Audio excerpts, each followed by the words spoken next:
Last time on Square Roots. There's a whisper down the line at 11:39 when the president's train's ready to depart. Saying, Squall, where is Squall? He is moody, dull, and tall. We must find him or the train can't start. When they got to Timbergate, they did not have to wait, for Leonhardt will help the owls out. And he gives you a wave of his long gun sword, which says, I'll see you again. You'll meet without fail on the garden rail, the squall of the railway train.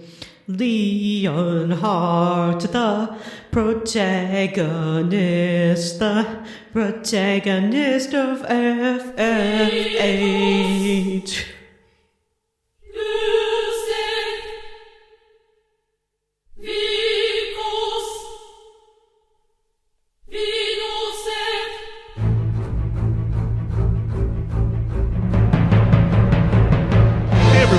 Welcome to Square Roots, the classic RPG podcast. My name is Jim Banks. I am joined by Matthew Van Zandt. I'm back, baby. John Terminator Brandon. Hello. I'm John Terminator Brandon. And Vanessa. The Shirley Temple, the Soft Shoe, No. the Alexander, the Lawrence of Arabia. And this is a podcast. Oh, wait, I already said that. Did I? No, you didn't. I said that. Oh, and this is a Man, now podcast. even Jim doesn't know this when he week does I it. forgot. And this is a podcast where we play and talk about your favorite classic RPGs, one chonker at a time. And we are playing Final Fantasy VIII this week. What? The pullback, the Maxi Forge turn, the scissor, Now you looked them up. the I was going to say the same thimble. thing. Now she's had time to look it up. And is reading from a list. Vanessa is naming tap moves, and that is a bleed over from the intro to the show that probably will get cut. The click, the clunk, the cramp roll, the flap, the hop, the Irish, the Scottish, railway seed. the Italian travel. How are you guys enjoying The Final change Fantasy line. VIII so far? I've never The really 18-hole regretted golf. doing this podcast before. And I'm not now. Final Fantasy VIII's the best. I mean, this is the best chunker of the game, so Like you the know. entire game? Yeah, for sure. So, like, there's not much to look forward to now? Didn't you? All downhill from 100%. here. Didn't you say that you didn't remember anything from this game? No, I remember this part for Yeah, sure. but you keep telling me things don't happen later in the game, and I've played further than you, and they do happen. Okay. So I don't think you remember anything. Interesting. John, unreliable narrator. Ooh. John was like, Cloud shows up, and Vanessa was like, I don't think so. And John was like, I talked to my uncle who works at Nintendo. Final Fantasy VIII is actually a direct sequel to Final Fantasy VII. We just haven't gotten to that part yet. Which is a sequel to Final Fantasy X. Yes, it is. All these games are connected. It's all the same worlds. Yeah. Well, that's why they're all named the same thing. Yeah. But names It would change. be really weird to have like a series of games that were all these fantasy role-playing games and not have them be connected somehow. Yeah, like, what only an idiot would do that. It just builds on itself like the MCU. It's like you start out and you're just like, oh, okay, here's like, what was his name? Cyan. And he's like just one dude. And now I'm thinking of Cecil. Was he the very first Final Fantasy protagonist? I'm pretty sure. No, the first ones were the unnamed Warriors of Light. I don't want to talk about them. I want to talk about Cecil. So you got like Cecil Stark and he's like, what's up? I'm going to build myself this armor. And then from there, it's just been layers upon layers. Mm-hmm. And wheels within wheels. This episode is... That's why Not I've gonna been be- watching Shin Revision, my favorite show. Good Okay. one, Matt. Yeah. High energy show tonight. Let's do it, team. We're all just, like, having to pull each other through the episode. It's I'll kind of wake nice up. to all be supporting each other. Yeah, we are all either have worked many more hours this week than usual, or have only gotten a limited number of hours of sleep. Jim, what do we Anyways. do on this show? Well, I mean, we're going to talk about Final Fantasy VIII, but before we do that, I want to know how you guys leveled up. Matt, will you go first, please? Whatever. I played a fun game called Gato Roboto. Gato Roboto is the name of the game. That's like a Super Metroid, isn't it? And it's like a Metroid. It is, it's like Game Boy graphics almost, and it's like black and white. But it's fun. You play, it's like super retro, obviously. But you play a scientist's spaceship crash lands onto an alien planet, and he is injured, and the only person that can save him is his cat, Kiki. And Kiki finds like a research station, and the scientist guides her to a little robo mech, and Kiki hops in and starts blasting enemies and shooting missiles to open doors and progress deeper into the maze. It's super fun, and it has a fun mechanic, where similar to Samus's ball mode, where you can hop out of the mech at any time and run around. Like a Blaster Master. Yes, like a Master Blaster. And you can run around as the cat, and she is a one-hit cat with no attack, but you can like sneak or through by enemies and, well, not really sneak by enemies, but you can run by enemies and sneak through little tunnels and stuff to progress further. It's a lot of fun. If you find a power-up, is it like meow, meow, meow, meow, meow, meow, meow, meow, it's very meow, cute. meow, You know, meow, it's game. Yes, it does. It's got like almost Game Boy or like NES graphics. So it looks, everything's real, you know, pixels, but they do a lot with it, and it uses a lot of modern effects, I think, and stuff in the background to make all that happen. But it plays really well, and it's really fun, and if you like a Metroid game, it's on Xbox Game Pass, so you don't have to pay for it. It downloaded in like 10 seconds, and I played it for the hour I was waiting to before we recorded this episode, because that's all I did this week. What about you, John? How did you level up? Well, I saw that on the 24th, the newest game in the Dirt series, made, I think, exclusively for the Series X. So I was like, ooh, an actual exclusive game. Came onto Game Pass, Dirt 5. Mm-hmm. And so I downloaded it because I really liked, rally games. Like, you know, this point to point, your car is just kind of racing alone through the wilderness rally. And I played probably like 100 hours of Dirt 4, just doing random rallies because I just find it really relaxing. And Dirt 5 doesn't have rallies. It has rally racing, which is different. That's where like Rallycross, where it's like multiple cars at once, and it's a circuit instead of a point-to-point race. And I hate it. It's like, it's really just like extreme, and like there's idiots talking to you the whole time, which is always a problem for me with racing games. Like, I don't want to hear like guys like, whoa, you're doing so great. How great are you doing? Wow, this is radical. You're going to have so many new fans. And so, shut up. So I didn't even get that far because it's, you know, it's got the good graphics and stuff, but I just like my quiet racing. I don't want people yelling at me and telling me how radical things are. But you know what I do want? Vanessa. Yeah? It's time to put on makeup. Oh. It's time to light the lights. Okie dokes. It's time to get things started on the Muppet Show tonight. Boom, boom, boom, boom. It's time to... Oh, wait, maybe it's the other way around. Yeah.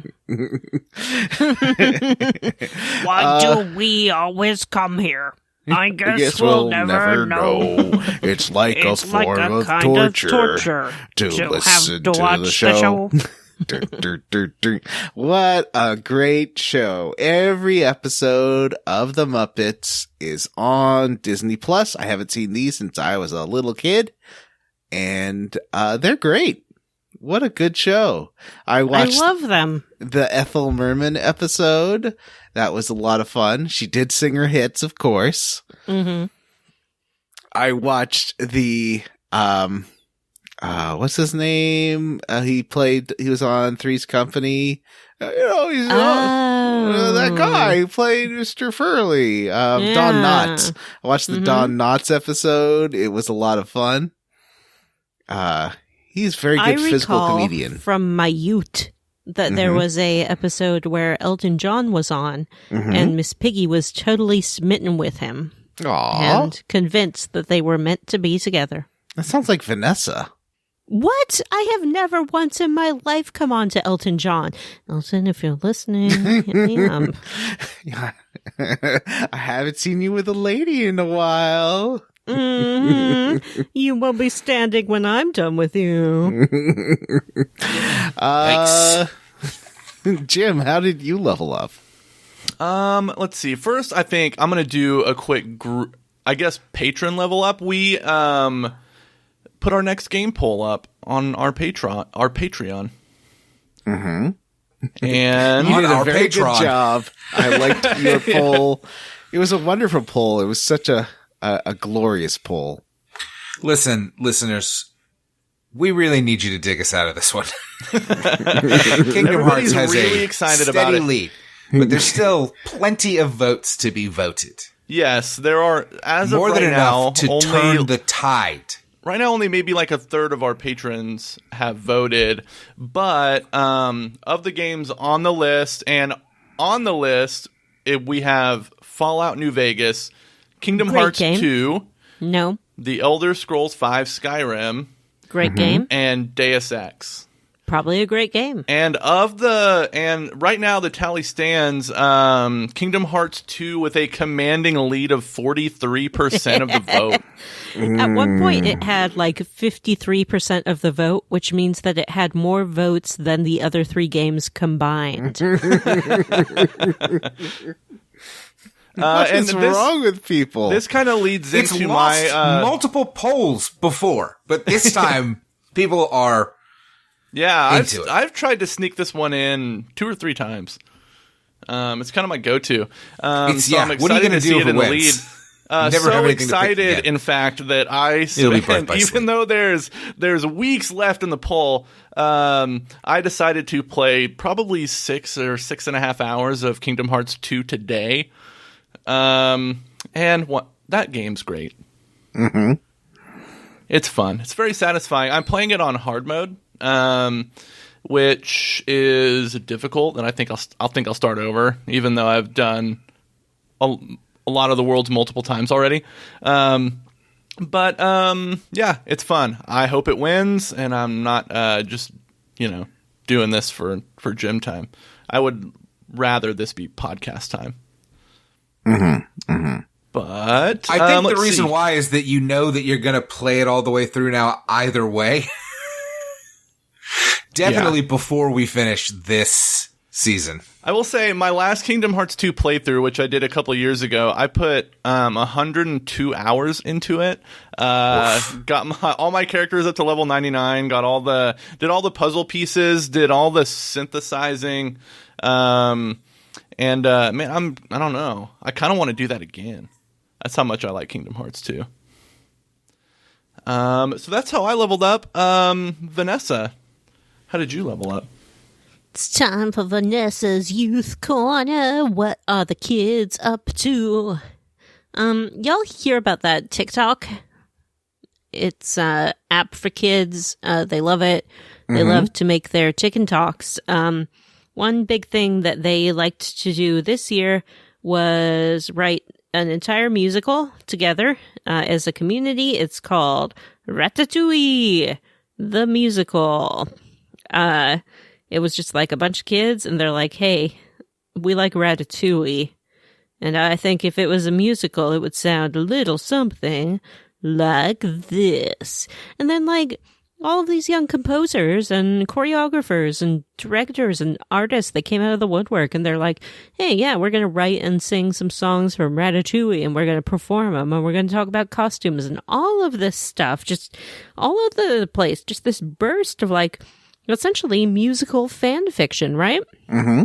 So the big theater heard about this, and they're like, hey, I bet we can utilize some of this youth energy to benefit some out-of-work actors. So they got together, and they're like, okay, well, we're going to, pick our favorite songs and bits from this creative work of common development and make a little filming of this musical. And they cast some great people in it. They cast Titus Burgess and Wayne Brady and this kid who was in Dear Evan Hansen, who looks like the guy from the movie Come to Life, like what's his name, Linguini. Like, he could not look more like Linguini if Pixar had made him in a tube. So they got these great people. They put it on film. They sang the songs from their home, and it's great. I think you can find it around. Originally, the tickets were like $5 to $100 or something like that to watch the stream, but now it's available for just a donation, I think, to the Actors Fund, or you can watch it for free on the TikTok or maybe even the YouTube, although I cannot confirm the legality of that it's like an officially signed off on sanctioned thing. But it's good. It's like an hour long. It's real cute. It's a fine, it feels like going to like a, not a preview, but like a development reading of a musical. It's like not quite there. The pacing is kind of off, but they have some of their numbers and they give you like an overview of what the book would be like. And it's fun. I like it. Rats. Ratatouille. Rats. Hey, everyone. Did anyone watch the Final Fantasy VII Reveal-a-thon this week?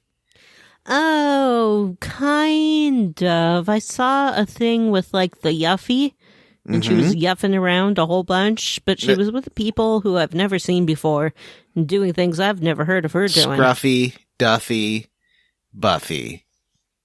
I think she was with a guy with a spear who's not Sid. That's what Matt was saying, I think. Oh yeah, it's a new character. Yeah.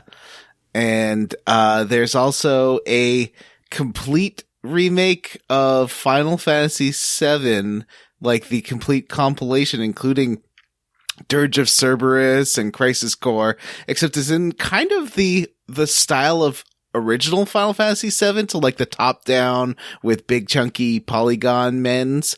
It is just going to be on mobile, but I'm sure there will be a port to something eventually. That one looks kind of neat. I just don't like playing games on my phone. Maybe I'll play that one. But will it have like points and you gotta like buy gems and then wait for a 5-star cloud to show up? And it's gonna be Hopefully one of those. Not. Yeah. That shit's a nightmare and it ruins games. It really bugs me how many like beloved series have come out with like new games for mobile and they're all the exact same game and they're all terrible. I always get excited and I'm always disappointed. Dragon Quest Tactics is the latest one.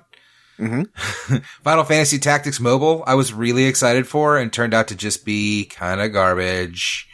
Mm-hmm. Such a bummer. I feel like I can't comment just because I have not played any of them. I've never really played a gacha game. I tried that first Final Fantasy game. Was the one that came out? Exvius? Maybe. And I tried that one. I mean, it was kind of neat. Like, it had the sort of old school battles and pixel art versions of newer characters and monsters and stuff, but it was just boring. Yeah. It's kind of funny. There was a period there where Square was really trying weird shit with their mobile games, and there are a few like unique Square RPGs that you can, that are basically just mobile only.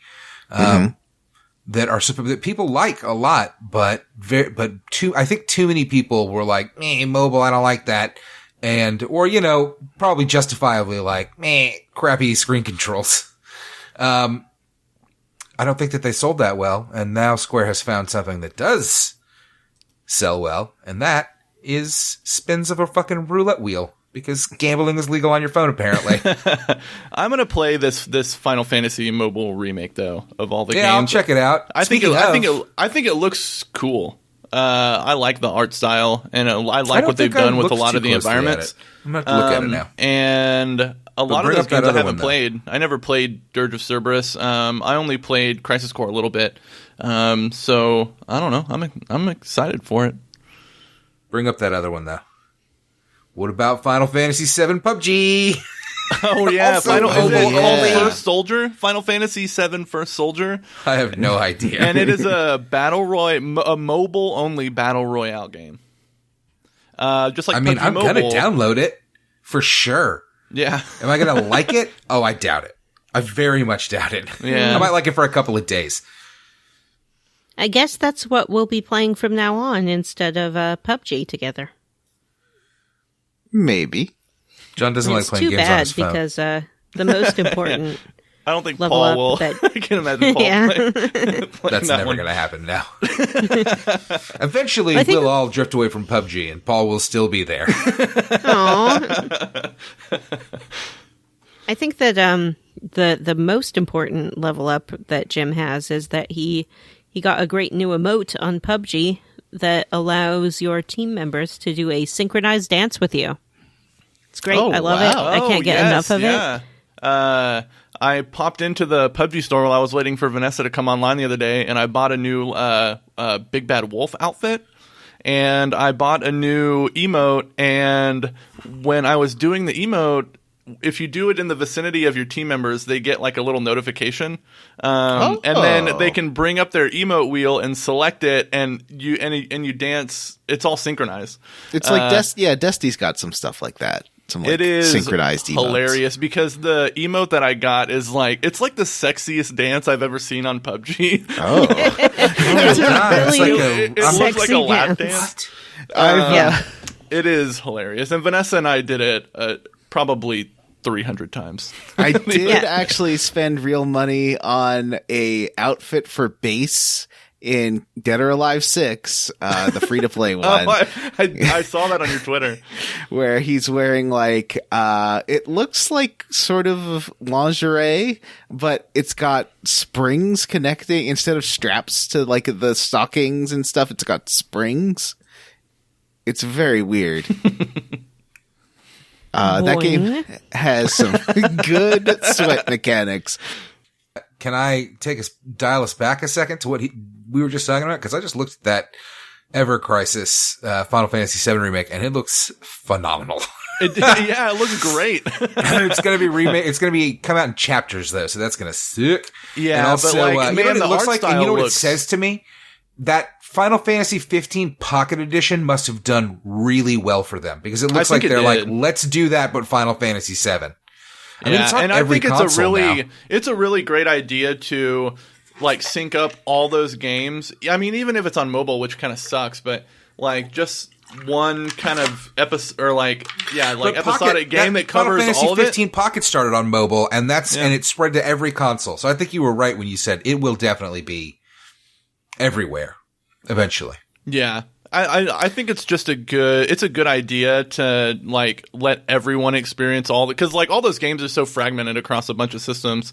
I'm sure that bring it all they'll to one use the platform. opportunity to kind of stitch some of it together a little better as well. Well, I think what they'll try to do is probably streamline all of the events a little bit and cut out a lot of the weird bullshit that's in a lot of those side games. Yeah. That way, when Final Fantasy VII Remake Part 2 comes out, it doesn't have to incorporate a bunch of those fucking silly characters that are in Dirge of Cerberus. Yeah, that's interesting. All right, we should probably get into the quest log. Yeah, let's do it. Final Fantasy Mission VIII. time, everybody. Is this game going to be a bunch of missions like this? Like we had the mission last week and we had the mission this week? Because if it's this is fun. This mission fun. is what I was playing it and I was like, you know what? I'm having fun doing this. I like this game. I have admitted to be playing it on ridiculous God mode, so it did take me an hour to play this chunker. Yeah. But the game, so we left off last time, according to article whatever line, whatever of the garden code. If you can't make it back to your home garden, you got to go to the next closest one, and this is Galvadia Garden where we open. And also, was it the Galvadian president that we were trying to assassinate or intimidate? We tried to kidnap. No. Yes, it was the Galvadian president that we tried to kidnap. Oh, and then okay, so yeah, this is so the Galvadian he shows president up again in this chunker. The real one shows up here, and I think dies. Well, the Galvadian president is a guy that Cypher took hostage in the TV station. So when we get there, we're kind of arrested a little bit, and they're like, but you learn that basically Cypher took the fall for everything. Yeah. And the Galvadian government has already tried and executed him. Yeah. Yeah. It's pretty great. They just kind of like, by the way, Cypher's dead. Yeah, there were a couple things that were funny and kind of rubbed me the wrong way. One is that Renoa just drops that she was like in love with him, which like, why? Yeah. They're like, was he your boyfriend? And she's like, maybe, I don't know. And it's like, I don't think so, judging from your relationship from what I saw. You never see them interact. Yeah. Oh, I guess he does. She references like spending a summer together or something, right? Yeah, maybe. Mm-hmm. Oh, okay. I think she references when she met him was in a summer. I don't know that she says that they spent it together. I mean, is this a thing where they went to camp together and she thinks it was something serious and he was like, whatever, that was just my camp girlfriend? I think it's more like Sandy and Danny on the beach, and then they're like, oh, well, we'll keep in touch or whatever, and then they don't, and then suddenly she's at his high school. Oh no. And then Grease? Another thing that I thought was hilarious was everyone's kind of talking about how they hated Cypher. They're all just going around the room talking about how much they didn't like him. And Quistis drops and Quistis like, drops a fucking acid line on Cypher, and she said nobody has any good memories with Cypher in them. It's really fucked up because she's sitting there talking like Renoa's like, maybe he was my boyfriend, and then they're all like, fuck that guy though. Yeah.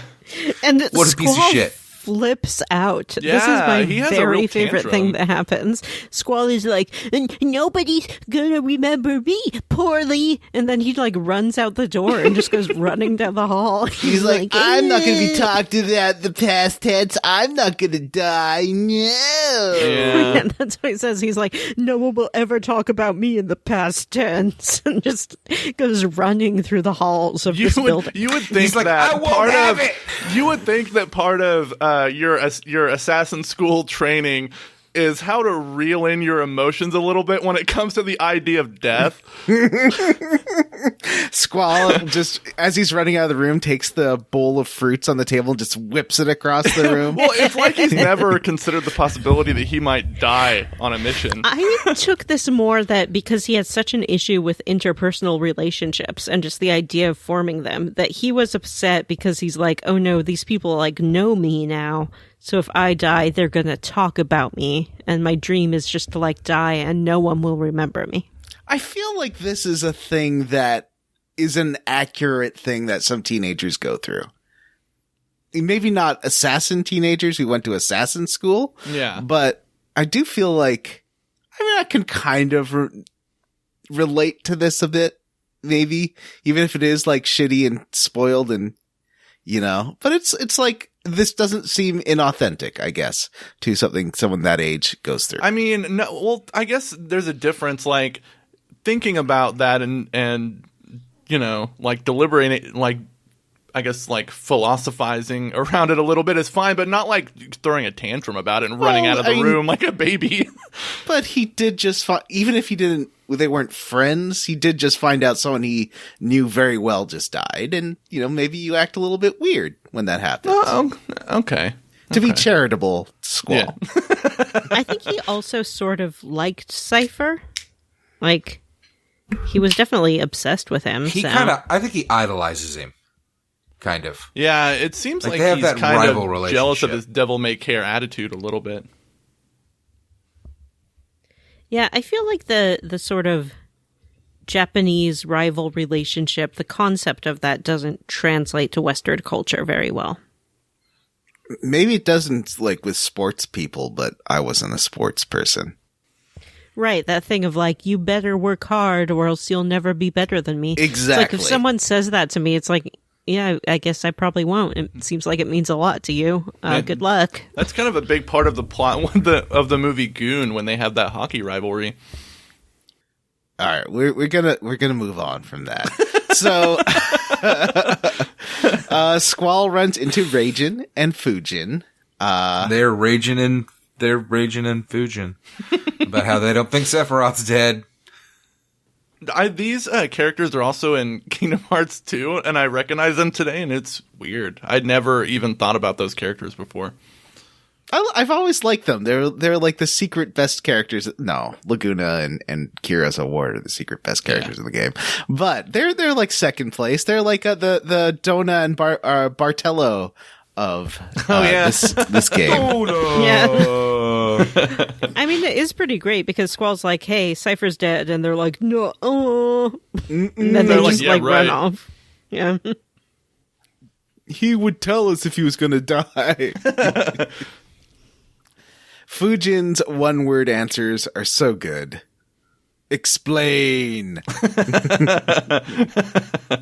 And I really love that it's kind of the stoic, strong one-word one is the lady, and the big muscle guy's nicer. Although he does have a weird tick that I kind of want Brian Pitt. I hate to ask. I know he's real busy right now, but I'm curious what the equivalent in Japanese is, because he does end every sentence with in English. I know people that do this. One of my coworkers finishes every sentence with the phrase "for sure," like every for sure. It's just are they from Minnesota? Nope. Oh, okay. I was watching a Mystery Science Theater short about speech I'd never seen before. It's always neat that there's a whole ton, because there's like 100-something Mystery Science Theater episodes. I've never seen this one. And it was this just like 50s old man explaining how speech has to be clear. You have to be able to hear it. You have to be able to understand it. And it has to be pleasing. And he was talking about not having verbal tics like or whatever.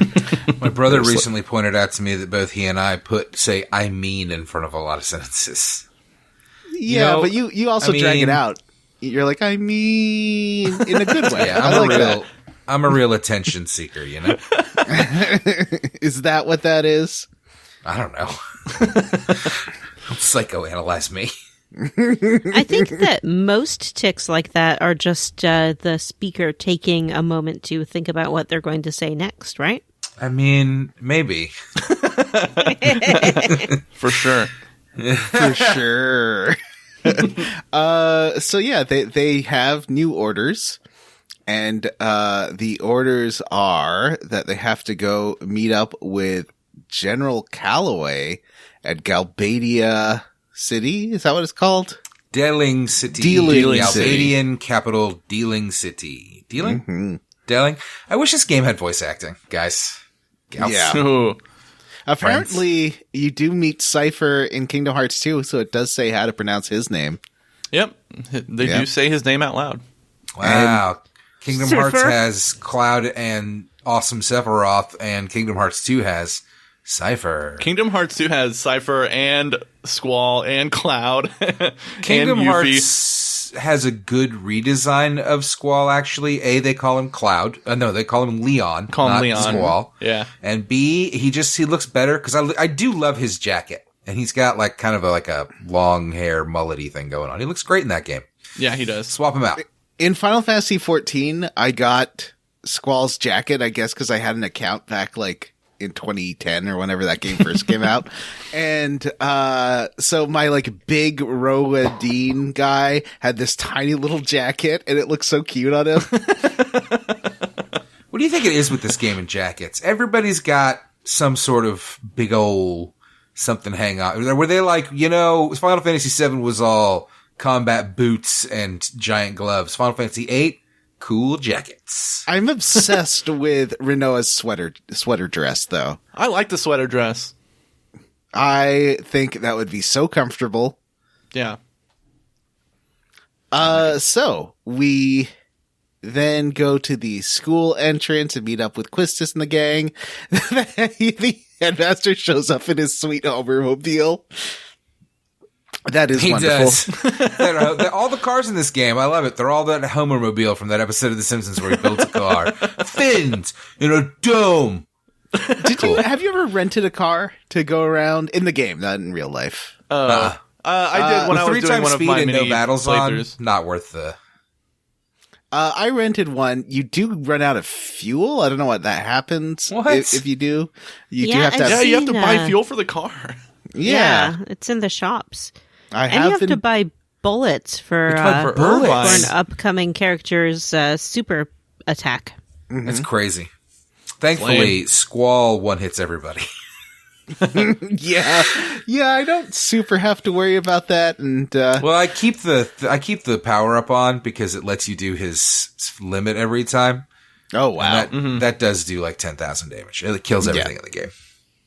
My characters are not doing nearly this level of damage. I guess I didn't follow the special guide, but There maybe I'll is just the- do a yeah. little grinding or something. now Yeah, I did grind, some, get Squall up as high as you can. no. That's how you do it. Yep. So I've got Squall. By the end of this chunk, I got Squall in the mid-20s, and everyone else in the mid-20s to early 30s. And like Zell was doing 5,000 damage a hit. I was like, yeah. Oh, yeah, I'm like level 12 or something. Oh. But it's okay because the game's enemies are the same. Like Can you beat? What is the lowest level you can beat the game at? I think like under 10. Oh, really? Yeah. I feel like I might be like level 9 because I really have not gotten any experience in a long, long time. Because you Long can kill Squall so that he doesn't level up. You can just keep killing him, and then Yeah. the game will always have everyone will have low hit points. So I didn't go quite that extreme. I'm leveling up a bit. So so this Martine guy shows up. He looks like an 80s anime, like head of a school or like head of a like martial arts dojo thing. He's got like long blonde hair. He reminds me of like a Fatal Fury guy or something. His name is Martine, and he delivers Sid's orders. And the orders this time are to assassinate the sorceress that has been appointed by the Galvadian ambassador. Oh, no, sorry. Assassinate the sorceress that has been appointed the Galvadian ambassador. Yes. Yes. I have some questions. Okay. Everyone's talking about the sorceress war, right? But sorceress is both like singular and plural. So was this a war with many sorceresses or one sorceress? Well, I got a question for you, and I was thinking about this before we recorded. I was thinking about this when I was just finishing up this chunker. Do you like that the game has these concepts but doesn't totally explain them? Like a bit like how they toss out the Clone Wars in the first Star Wars movie. Like, do you like that they sort of, it's mysterious a bit and you have to think about it? I have a answer to that, which is that this game doesn't do it very well. Like the thing about the Clone Wars mentioned in Star Wars is that it's not like plot relevant, whereas it seems like Sorcerer Wars are plot relevant, but we still just don't know what's going on. And I think that's a different thing. I did just look it up. If you guys want to know what the Sorceress War was, I mean, are we going to learn this in the game? Yeah, let's wait. That's what I'm worried about. I mean, it refers to something that happens in the past tense, so I don't know. Yeah, but I think that we should hold off on that. Okay. But maybe towards the end, once things are revealed, we'll go back and talk about it. And we can do some good Game Facts fan theories about this game.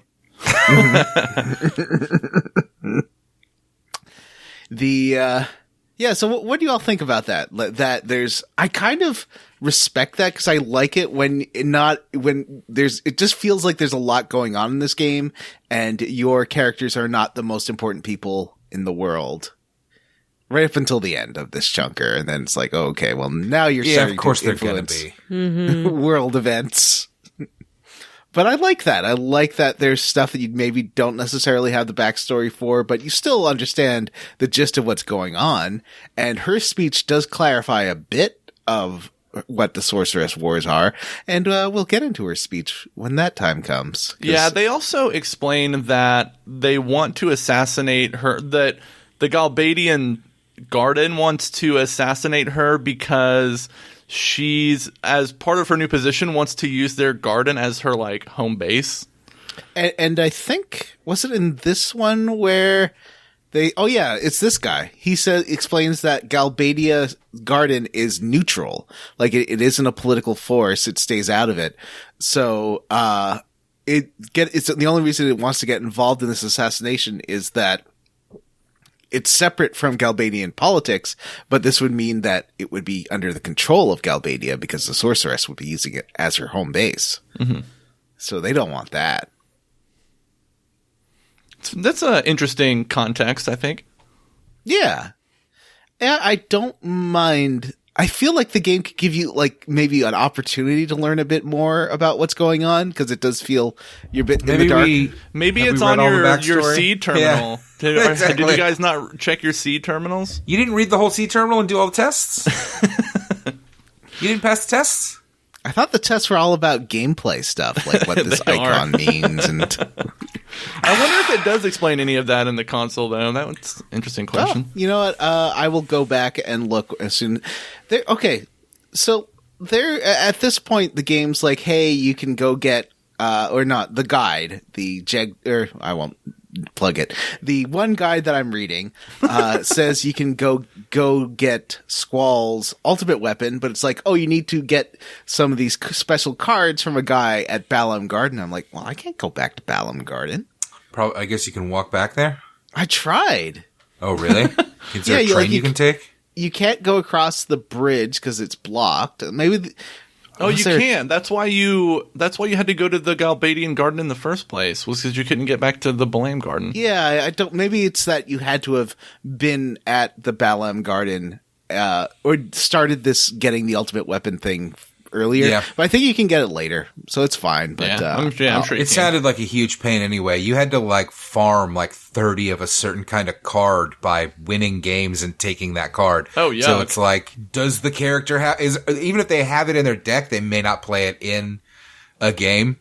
Mm-hmm. That sounds like not a lot of fun. I feel like the weapons in this game kind of don't matter because you can just keep junctioning stronger stuff to your strength stat, and you don't even really need to upgrade your weapon at all. The first time I played this game where I played it wrong, did I ever actually tell the story of my boyfriend and all that on this? Did I talk about that in the first episode? When this game came out? Tell the story of your boyfriend. Yeah, tell us about your boyfriend, Johnny. So my first story of a boyfriend. My first boyfriend, an Argentinian man. He was several years older than me. Oh my! It's true. I bought Final Fantasy VIII the day it came out, and I was playing it and I brought over my PlayStation to Dungeons and Dragons, and his friend was there. And his friend watched me play it and was like, "Oh, you're playing it all wrong." And I got what? He's like, "Yeah, this is all wrong." I mean, he was right, but it made me quit the game. Like having this guy just be so shitty about and like not explain what I was doing wrong. It's like, well, wait, how am I playing it wrong? What am I doing wrong? He's like, "No, you're just doing it wrong." Oh, that sucks. Yeah, sorry about your first boyfriend's friend. Yeah, he sucked. So that's the first time I quit this game. The second time I got near the end and then just was overleveled. Oh, there's something that someone on my stream told me that really helped. If you're trying to keep Squall's level down, you'll find Squall will level much faster than everyone else. It's because he tends to be the most powerful. and whoever gets the kills in the game gets a bonus XP. So if you make sure to, if you're just grinding or doing random encounters, take out any junctions to his strength so he doesn't do that much damage. He'll level up way less than the other party members, which is another little pro tip. Yeah, Cypher mentions that in that very first mission, like offhand. He's like, last or killing hit gets the experience. Leave him for me or whatever. Right, he does. But that's not officially explained in the game. Unlike everything else, which is slowly explained over and over. Did you know you can just back out of those tutorials? Really? Well, yeah, you don't have to sit through them. If you just hit the back button a bunch of times when it first starts, it'll just cut away. Oh. Huh. So, let's see.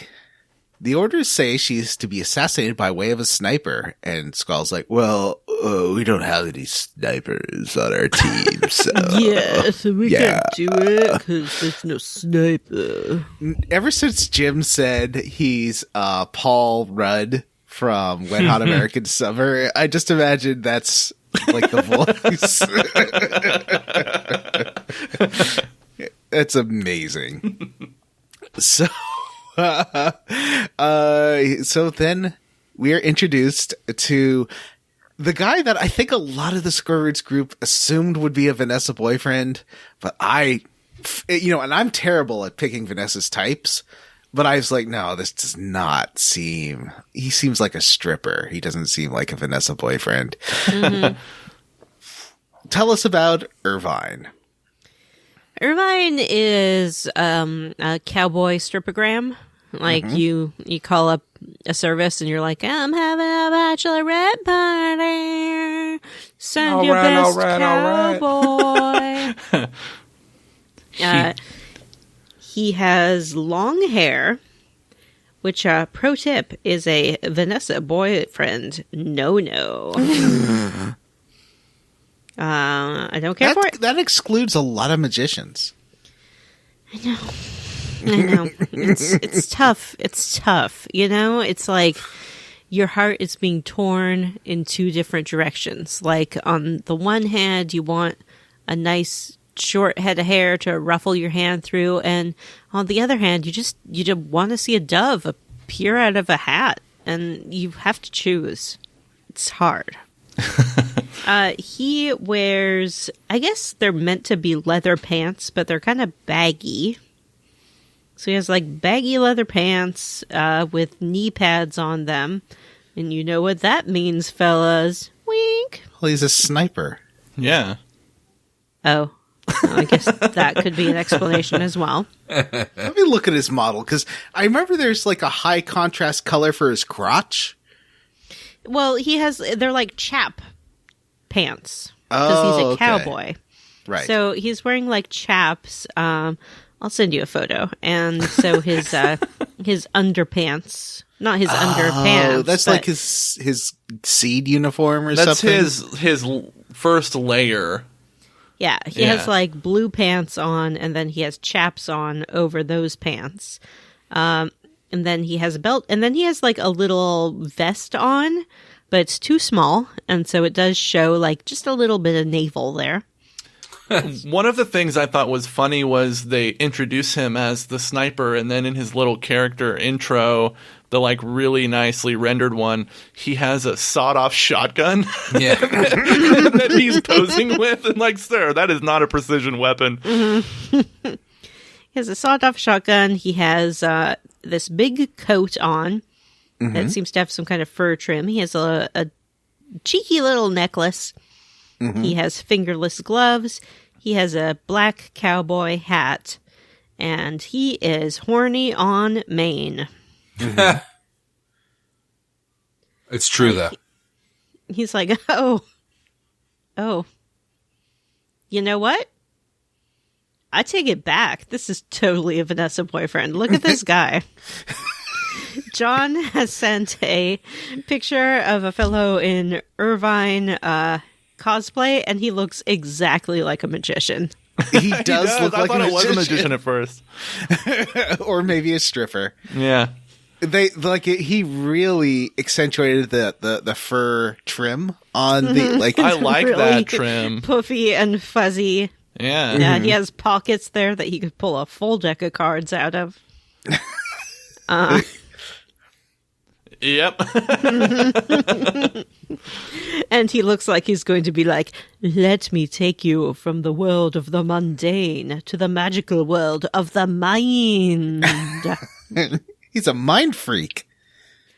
I want you to write down a number between 1 and 20. And with my mathemagic, you will see that every column adds up to the same number. Is it 9? It's 9. Oh. 999, fantastic number 9, times any number you can find. It's always back to 9. So this character is kind of boring, right?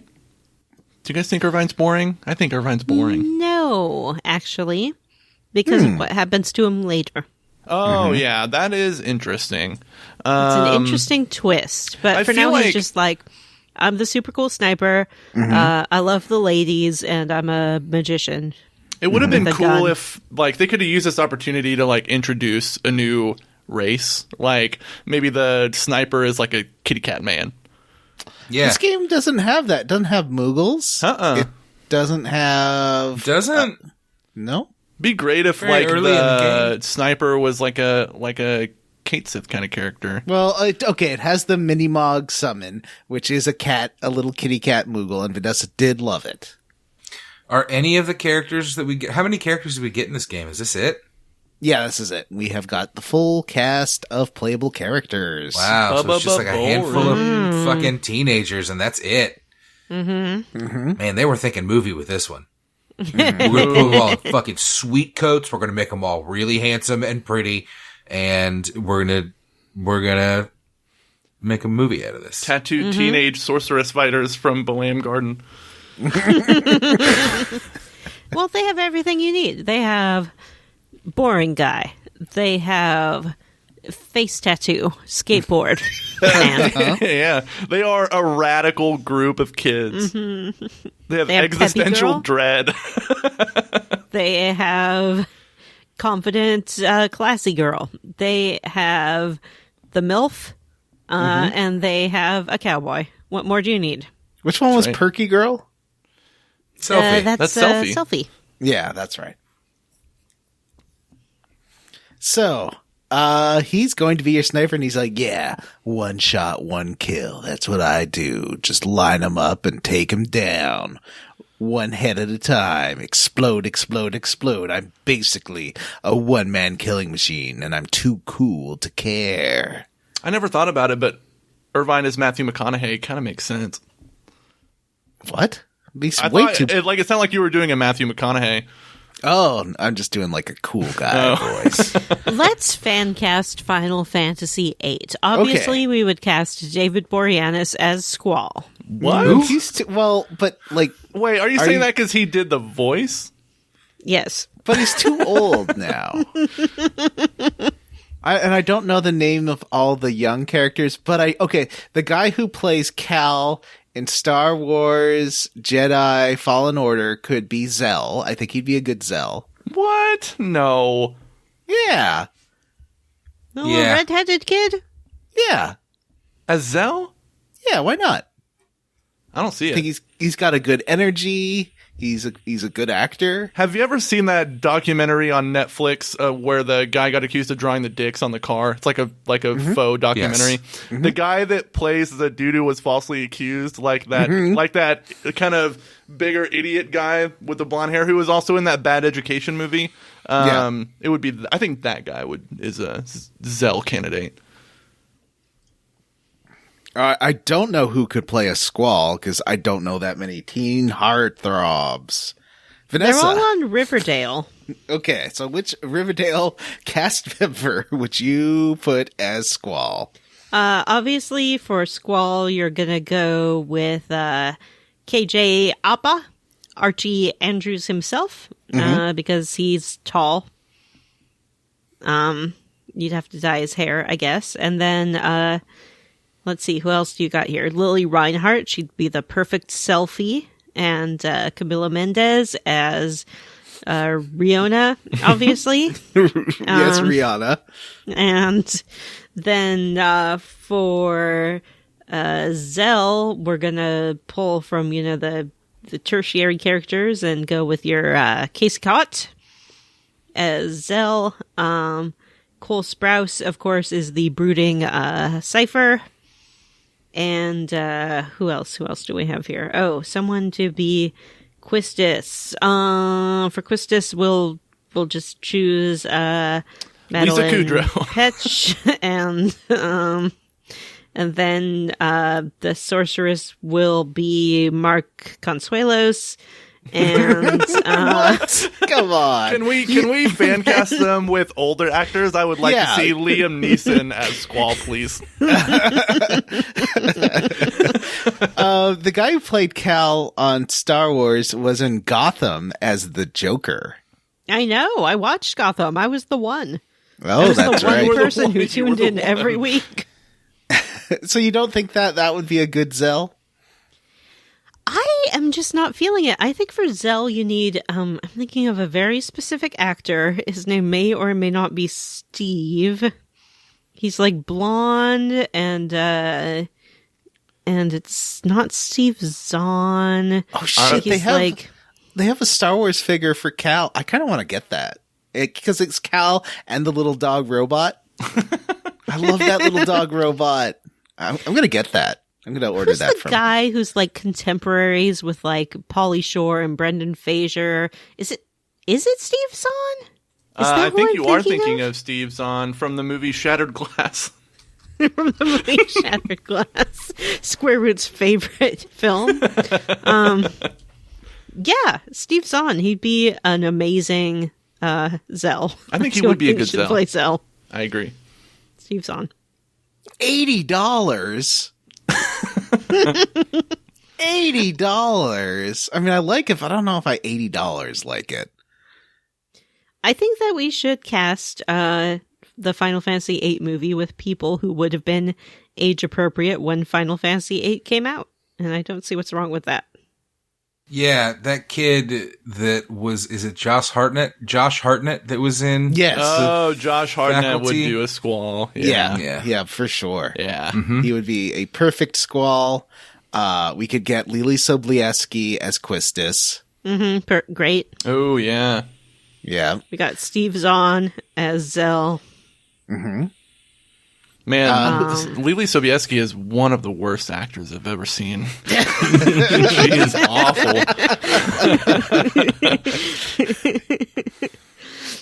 That's not nice.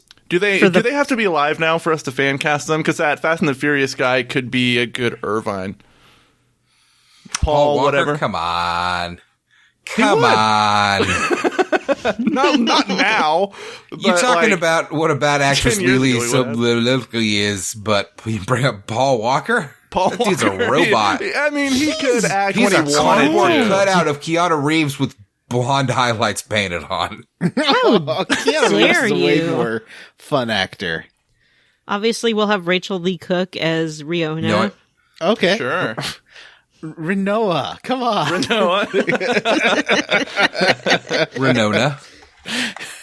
Winona. And who was Perky? Who was like the perky friend girl? Allison Hannigan, I guess? As Selfie? Yeah. Allison Hannigan would be good. I think that's a fine choice. Because, it'd have to be maybe Clueless Girl. What do you think? Oh, Alicia Alicia Silverstone? Oh, Yeah. yeah, I could see that.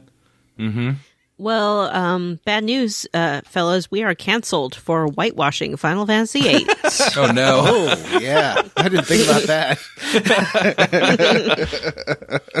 All right, now that our spinoff has been canceled for whitewashing the game. Our pitch has already been rejected. Yeah. Scarlett Johansson will be Renoa. Scarlett Johansson as Squall, Master Sid.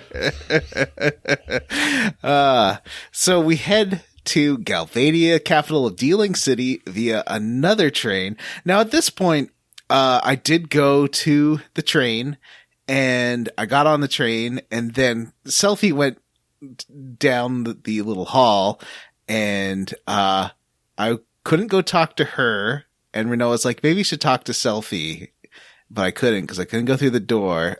And then like nothing happened for 5 minutes, and the train didn't start moving till I tried to leave the train.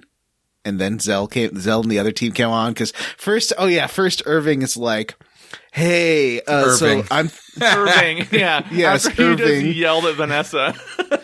Irving. First, Irving he's like, okay, here's my team. It's gonna be, was it Quistis and Selphie, or was it Renoa and Selphie? Well, he's like trying to figure out which one he's gonna go for in his own words. No, but he like picks a team and it's just 2 girls. Mm-hmm. I think it was Renoa and Selphie, and he gets mad if you put Zell on his team. But his squad shows up anyways, because they first you split up into 2 groups, but then you reassemble because they're like, oh yeah, there's only one train out to Dealing City anyways. Yeah, that was very weird. dumb. I mean, that happens multiple times in this chunker, though. Mm-hmm. I think it was just trying to get us used to the idea that, like, you have 2 parties. They're going to split. Mm-hmm.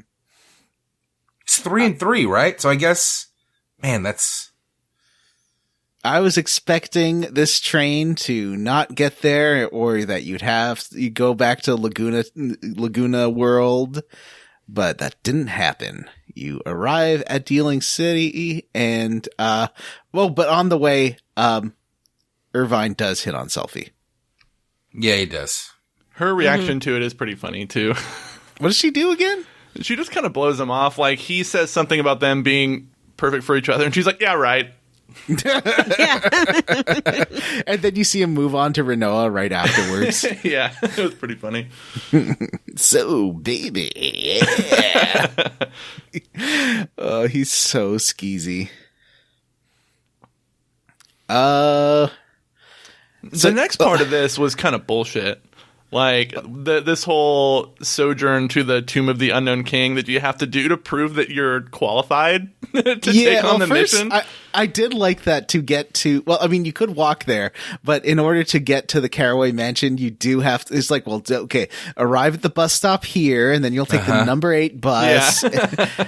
There is only one bus, so it's not that hard, but I kind of, like, at first it seems like, oh shit, okay, where's the timetables? What bus stop do I have to be at? Which direction are we going? But no, it's not that complicated. It goes on a loop. Yeah. So I did walk out into traffic, and kind of like your polygons get a little stuck on the cars if you get cars running into you, but they do stop if you walk in the road. So it is better than Cyberpunk 2077. Sick burn on Cyberpunk out of nowhere. You can at this point go, my guide did tell me to go do some stuff to get some more cards. I got my Kyros card, which I then sold or broke into components, and each component gave me auto haste.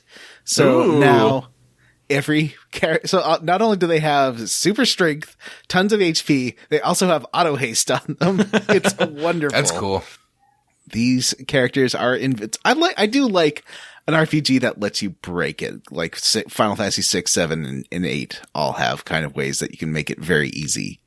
How do you break 7? But just by like quad and mimic like and stuff. The W summon, W item stuff. Yeah. And I like, that's one of my favorite things in JRPGs is the games that kind of let you mess around and make them easy. Yeah. But those games also had like super hard bosses in order to like counter that. You can do the same thing in Kingdom Hearts 2 as well. Maybe you'll enjoy it more. Maybe. But does that take 100 hours? Because I'm not doing anything. No, it won't. No, that's all side stuff. Okay. So yeah, the city's, it reminds me a bit of Paris at night. It has a very Paris feel to it, sort of the arrondissement, like it's got the circle streets like Paris does. And, is Vanessa gone too? I'm here. I was just thinking. Thinking about Paris? Mm-hmm. I love Paris in the springtime. So you go to this Caraway mansion, and the guard's like, all right, so yeah, the general doesn't just see anyone. Like, he's got students wanting to go see him all the time, but like to prove it, the last students we sent to prove themselves to the general, they probably died. So like, go find their student ID in this tomb of the unknown king, and then you'll get in. Which is like, the last students that they made prove themselves died? That's bad.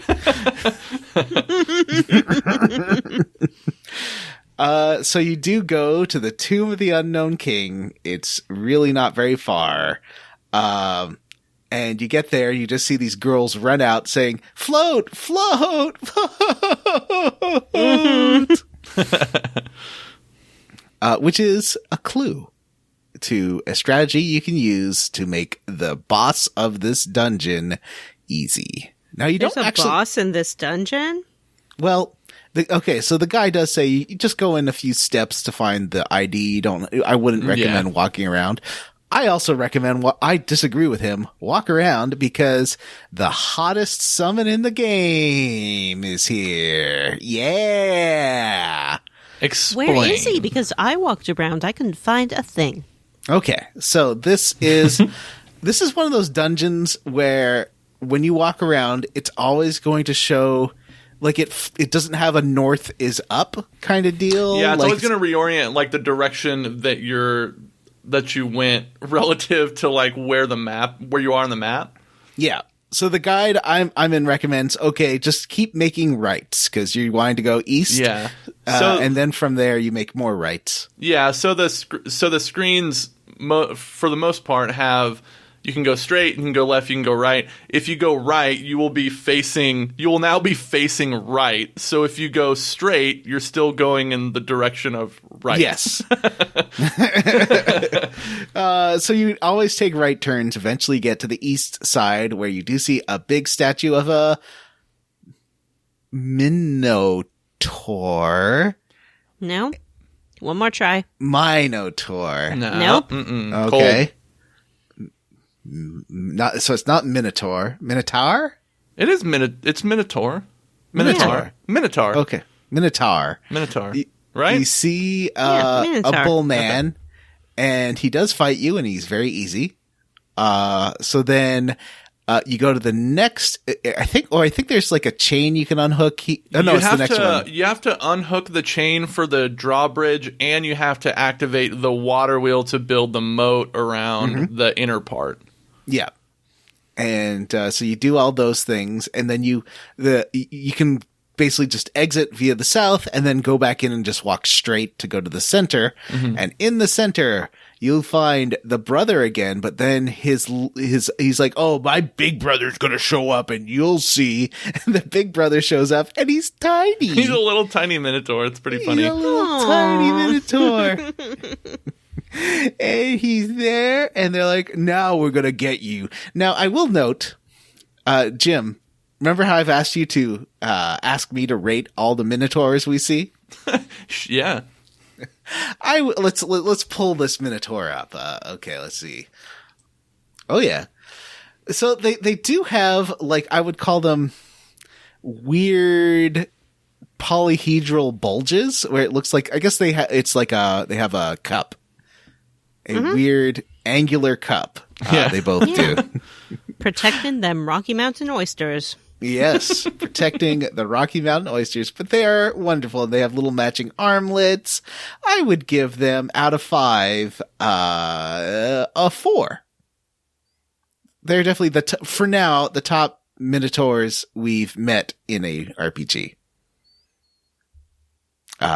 So these are the brothers, and once again, I've already broken the game, so there's no problem here defeating them.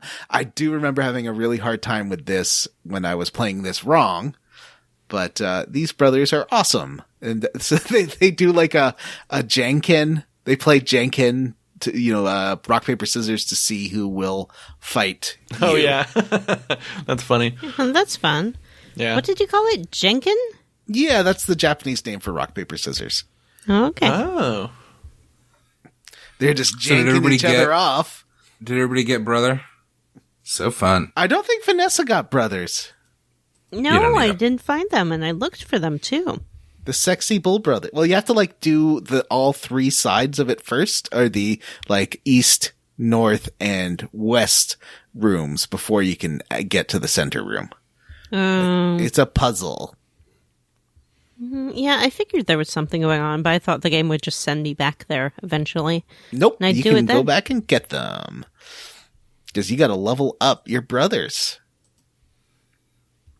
I've been getting a couple of interesting abilities from these things. Like, I got Mad Rush, which is like, makes everyone have haste and berserk. I got Mug, so now I'm stealing. That's one you get from Diablos, and it's super useful because, whenever you hit an enemy, it steals from them, and, it steals the elements that you need to make weapons. Oh, interesting. So it's, or to like, you can reduce to magic and stuff. So you steal like weapon parts? Yeah, you steal like crystals and screws and to get Squall's second weapon, I stole it with Mug, and that was an easy way to get it. Oh, interesting.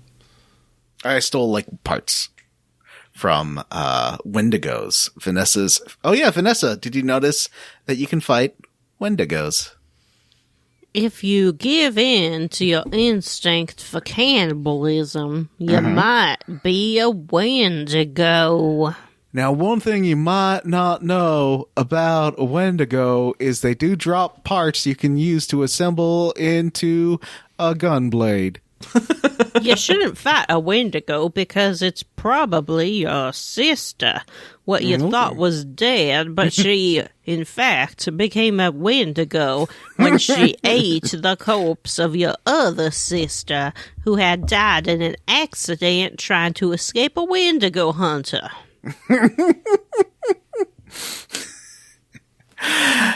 Yeah. So you do find the ID badge, which is on the gunblade. Is near the number entrance. random? The number is random. Oh, and so you get back. I actually did this wrong, and I had to reload my save because it affects your seed rank. But if you tell them the wrong answer, yeah, it'll give you negative seed rank points. But the way that it makes you input the number is insane. Did you guys Yeah. have It's a 2-digit too number or a weird. 3-digit number? I have to know. 2. 2-digit. Okay, so Two. then you have to put the 0 in last to finish out this 3-digit combination. Start What? with the ones numbers. I wasn't reading it, so I was just like, okay, 5. No, Well, that's what I did. I put in 5 and then 0, and it was because my number was 55. Yeah. And it still worked. No. What I did, my number was 51. So I thought, okay, because I wasn't looking at what he was saying, so I just assumed I'd put in 5-1. I see. Yeah, it's My not. It's number was 33. Ooh, mine was 34. not. Ooh. I didn't get this wrong, but I did lose a seed rank somewhere in here. I saw it happen. Saw my seed money being less, and I was like, this is the worst. What happened? It sucked, because then for the rest of the game, I was like, oh no, I have to do everything super fast. But I do. I have battles turned off. I should be getting perfect seed ranks on everything. I walk through each level. Maybe that's why. I think that like damage has something to do with it. I went through and I did all of the written tests that I could, so now I'm like seed rank 22 or something like that. I should do that. Wow. Overachiever. Sounds like a lot of work. It wasn't a lot of work. Like I a teacher's used a pet. cheat sheet. Teacher's pet. Anyways. Wouldn't that just be like Quistis in this case? No, I guess she's not a teacher anymore. Yeah, they fired her. It's mission time. Yeah, this mission is pretty cool. And there's also a Resident Evil puzzle in this chunker, which is really weird. So what happens when we get to Caraway Mansion? Oh, we learn that General Caraway is Renoa's father. Yes. Which means that Renoa, who is a freedom fighter on behalf of Timber's freedom from Galbadia, has a father who is a Galbadian military official. Pretty crazy. So she's not a princess after all? This is kind of weird because for a couple of reasons. First of all, when you get there and you're waiting for the general, Renault's like, ugh, the general is always like this. He has no respect for people. Yeah. Don't worry. I know him. Like, the general's family kind of lets me stay there for free sometimes. Don't even worry. And then you find out, oh yeah, she's my daughter. When he comes in, and he's a very handsome man with like, yeah, I like how, somebody makes a comment to the general when they find out about Renoa, and they go, "That's unfortunate," and he's like, "Yes, it's quite a massive problem." So he knows. Yeah. I don't like. I think it's Squall that lets it slip. It's like, well, that's weird. Your daughter's in the resistance. Like, dude. But I guess he must know because he is attempting an assassination. Yeah. Of the new ambassador. Oh, to the this world. is interesting. Why would the general care about assassinating the sorceress? I can That's see a why good Garden question. would, but why would a Galvadian military official? I don't think you judging know from yet. the speech she's about to give, I think that I don't think anybody. And they keep talking about the sorceress wars, and there's this sorceress walking around now. She seems to have the president in her thrall. So I don't think it's a stretch. Okay, I get it. Yeah, it could be, it's one of those things of, well, we know this president sucks, or not president, sorceress sucks, so let's get rid of him. One thing Or it could be like I don't know, a maybe Benghazi thing. Like, I don't want to say it. There's something I remember from this game. I think I remember from this game, but it's weird because even though we've all played it, none of us remember it. So I don't know if it's a spoiler or not. So I'm going to stay away from it. Yeah, I know some things that I haven't talked about because I don't want to spoil it because, Yeah, I am not sure I have played this. I mean, I knew I played some of it, but I don't remember anything that ever happens in this game. I remember I had one very confusing moment in this chunker that I remember having the exact same very confusing moment in my first playthrough of it. But we'll get there in a minute. So he explained this game. Okay, I think if this game has a fatal flaw, is it over explains its missions way too much. oh, but it's fun. I think it's supposed to be a joke. This guy takes you on like a guided tour of the city Yeah. to explain what the mission is. Yeah. I can't wait to see what they're going to do next. Last time we got models. The first one we got models. Yeah. The second one we got a guided tour through a city. What's going to be next? He's like, here's where the car will turn. And then he pretends to be the sorceress's car and walks the whole parade route. Yeah. It makes no sense. Why is he doing this? It doesn't affect the game in any way. So I guess it's like flavor text, but it just seems Yeah, weird. it is weird. He specifically tells you'll wait right here, and then you never go back to that spot. Nope. None of what he says matters. So No. I guess it's the game doing a bit, but or trying to seem deeper than it is. I don't know. It's kind of funny. So he's like, now this, the sniper is going to stay in this carousel, which is going to pop up at exactly 2000 hours. So, this is when he has to take the shot. And the other team is going to man this gate and then drop the gates down on the sorceress's parade float car, which is, we will say, amazing. I love her stupid car that she's So do driving I. in this. I mean, the camera really loves her dancers too. You get a lot of shots of those dancers, and they're jingle A lot of jangling. those dancers. Really good Yes. sound effects there. This whole scene is incredible. Definitely, this is the game at its best. Is this Yeah. mission? And they said, well, if the sniper misses his shot, Squall's team will have to head in and take her out. Squall decides teams, except that one of them is just going to be Irvin and himself, and the other team is Quistis, Zell, and Selfie. And Renoa's like, oh, what about me? And they're like, well, you're a little girl. who's Yeah, you're just a baby. Yeah. And she gets You're just very pretending upset. to be a revolutionary. You're dumb and we hate you. What do you think about this plot moment? The one of Renoa, this isn't something we've really seen in a game before, of a character who's like, you're not good enough to come. Maybe we've seen this. I'm trying to think. Have we seen this kind of moment before where a character's well, in Grandia, you send Sue back to her home continent. well, that's because she was a child. Yeah. Renoa's the same age as everyone else, I think. I mean, they're sort of right in that she's not a trained assassin like they are, but they're wrong in that she is the leader of a resistance movement. She obviously has something going on. She can for also her. launch her dog from her arm, which is pretty freaking cool. I've got a question also. What is Renoa's weapon? Her dog? No, her normal weapon.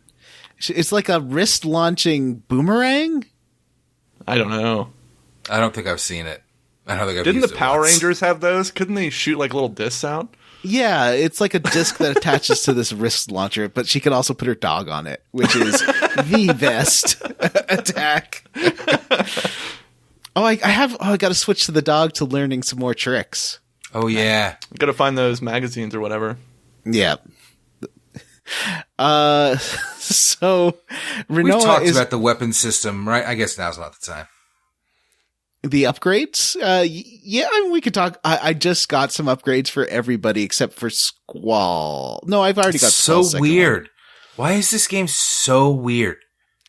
I had to look around to get some parts, and I had to figure out how to get the steel bar, which I stole from a Wendigo, which is consumed by its desire for human flesh. Yeah, I need one of those, but not enough to go grind, you know? But I just got the second the second upgrade weapon for Squall. Well, because it's basically right about here.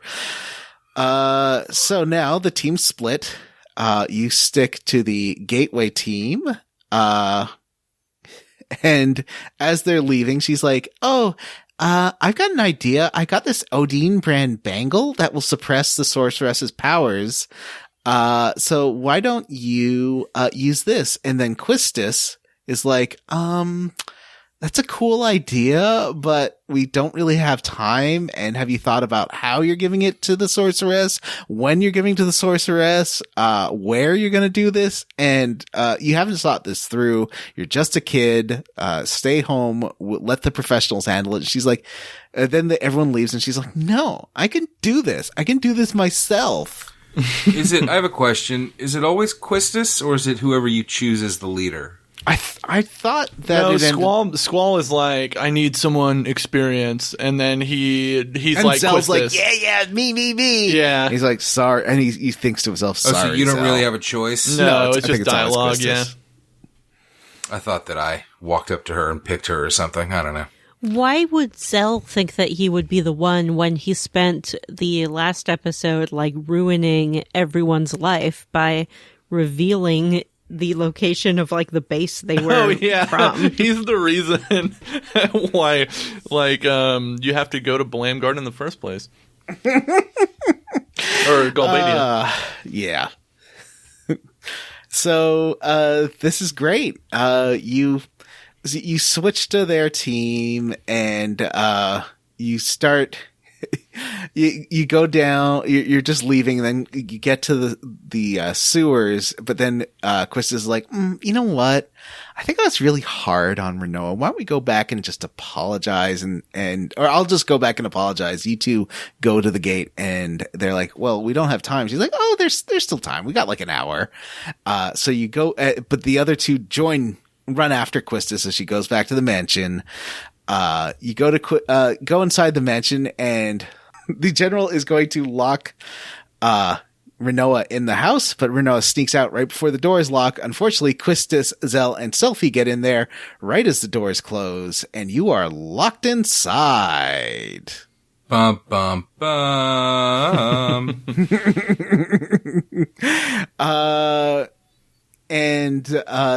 There is no way out. Meanwhile, Renoa, you start playing as Renoa, saying I can do this. I'm strong enough.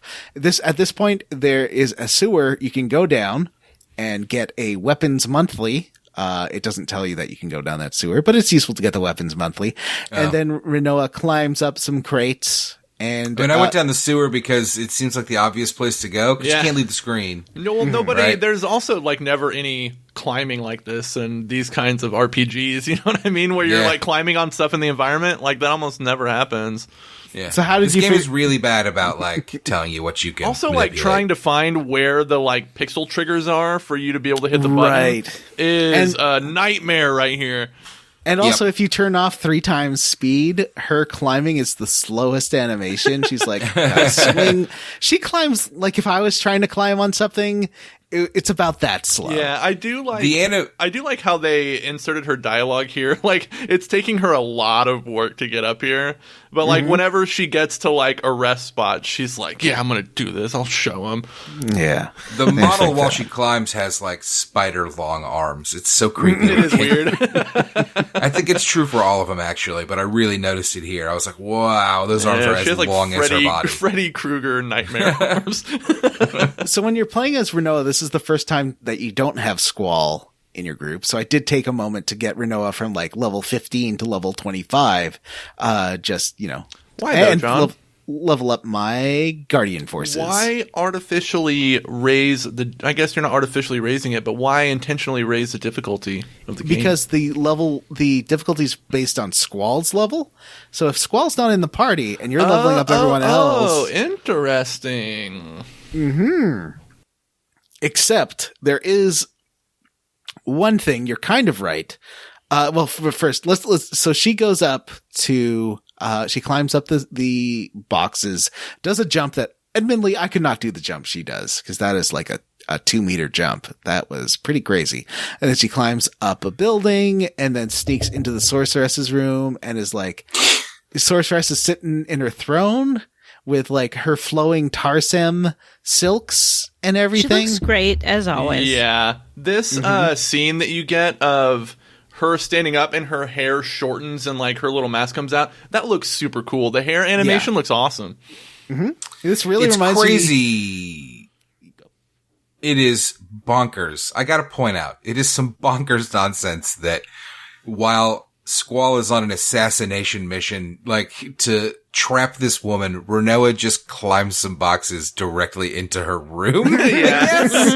Right into the presidential palace. Okay. And so she tries to give her this amulet, which will nullify the sorceress's magic. She's like, sorceress, I have this gift. You know, I'm the daughter of the general. And she tries to give the gift to the sorceress. Unfortunately, she does a sort of magic shock and knocks Rinoa down. And this is where you get, have you seen the movie The Cell? Because I feel like that the visuals of this inspired The Cell, and I know that Tarsem likes video games and stuff. Interesting. With Jennifer Lopez and Vincent D'Onofrio.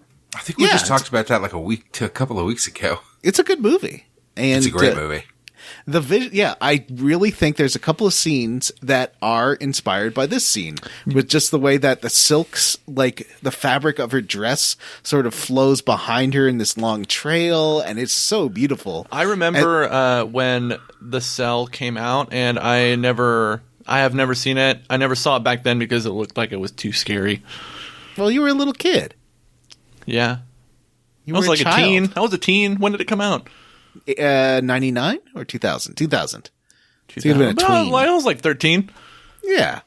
Yeah, like a little baby boy. Yeah.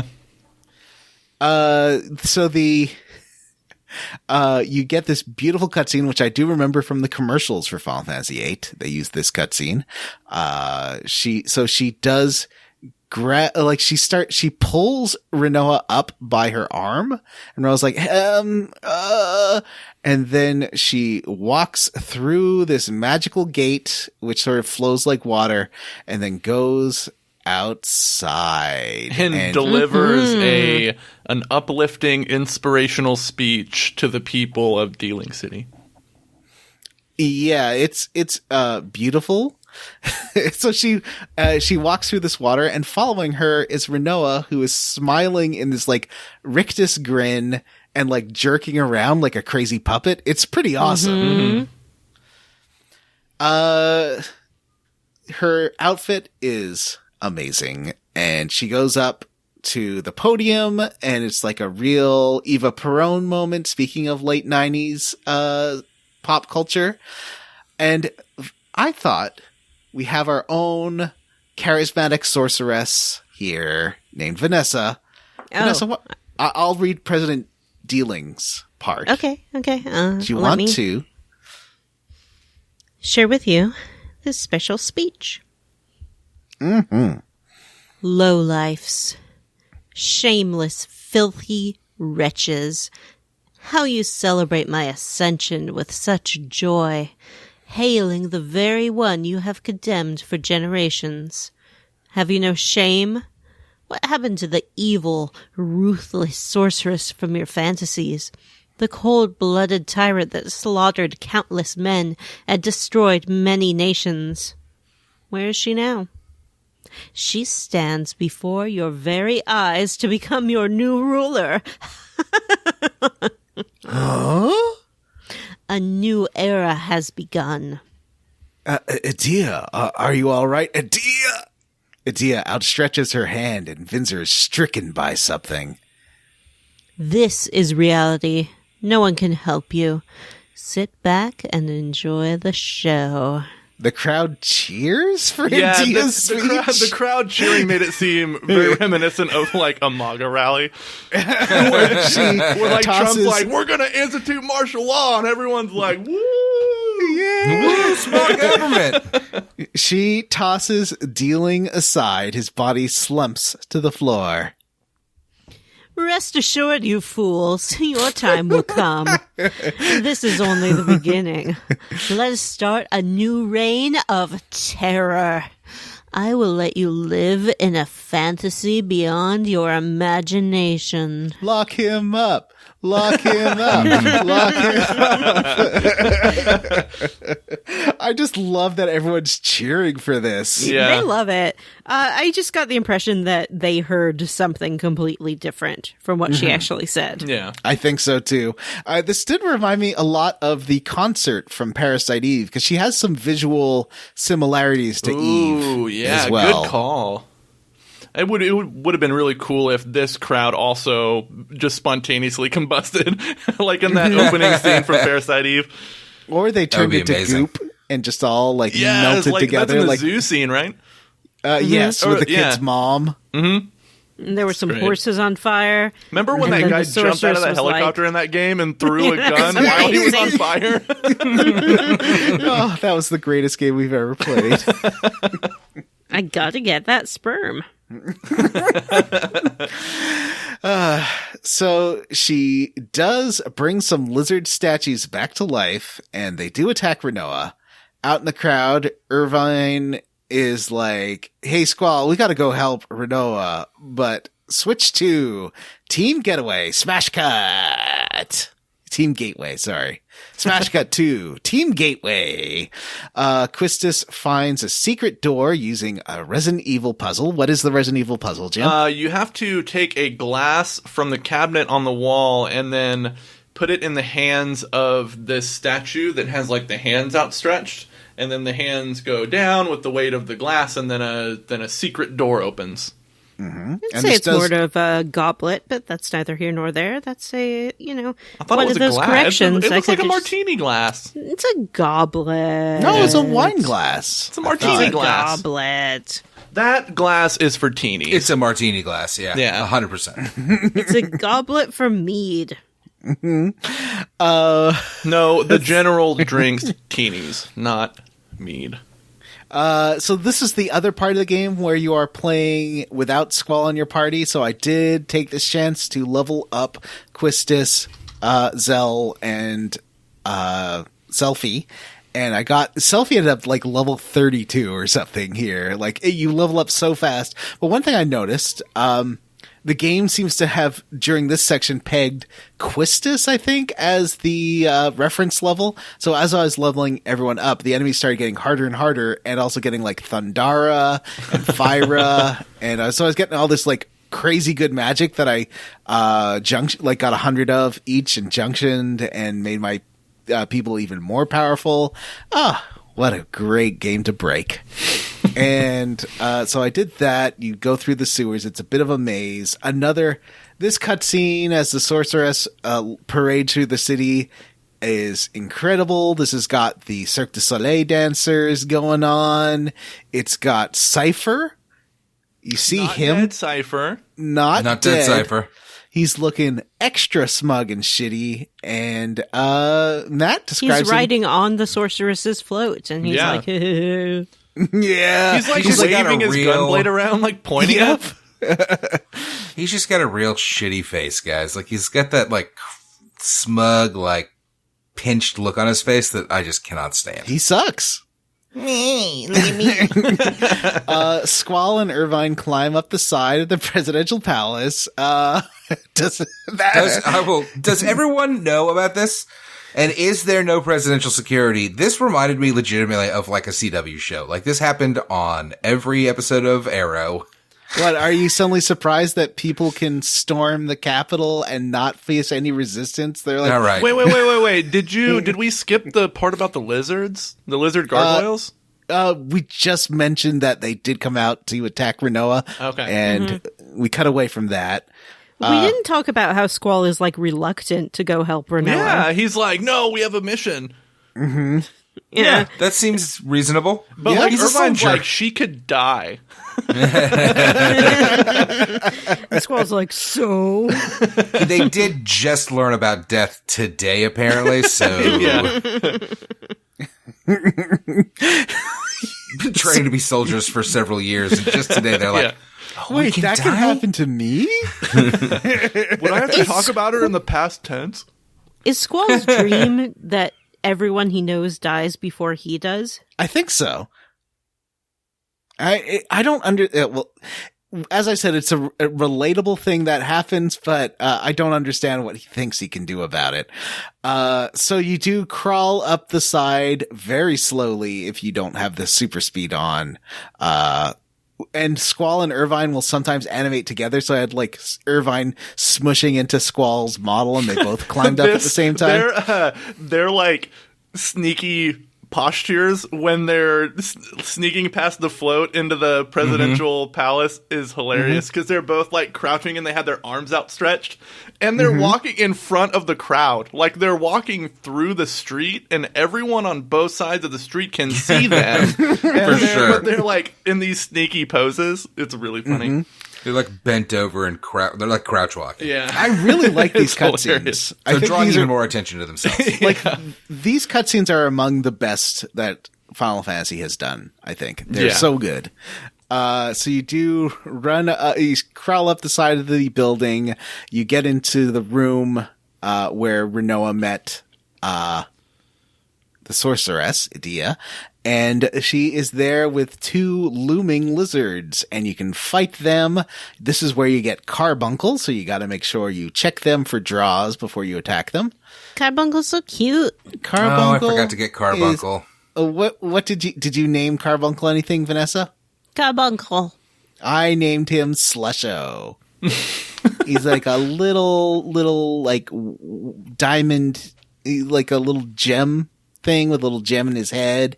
He looks like a big floofy ferret or something.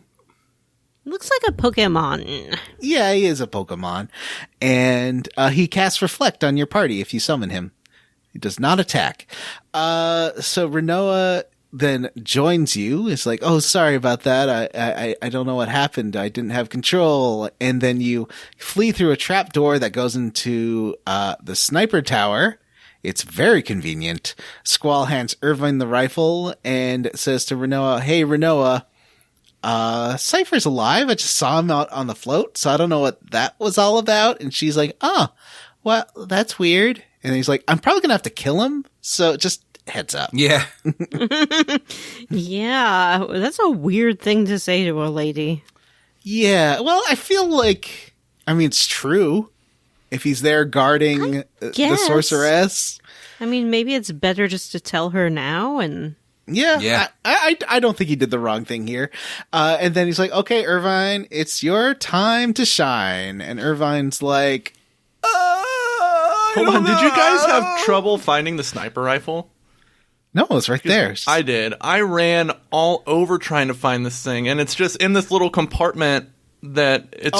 Finding the trapdoor. Yes, Yeah, yeah. I had Yeah. so Yes, much trouble that I finding had a this. huge How are you amount of problem supposed to... finding it. How the fuck are you supposed to find this? Yeah, it's The in this only just, way I like, found it was Googling, being Yeah. like, I am stuck in this dumb well, game. it looked like a thing you could open, so I I don't checked think that. so. It looked like it was No. just a pre-rendered part of the environment. So you do go in there, and then Irvin's like, I can't do it. I can't shoot anyone. This always happens. But then switch back. You're back in the gateway team, heading through the sewers. You're fighting some weird insects and shadows. And I did find, you can steal items from monsters that turn into blue magic for Quistis. Yeah. Oh yeah, yeah. She's got blue magic. This is something I forgot about in the game. I think they're all kind of classes, right? Like Cypher's like so. a knight. Yeah, Zell's like a monk. He's got Yeah. like the same attacks as what's his face from not Edgar, the other one. Sabin. Savin, yeah. Savin, yeah.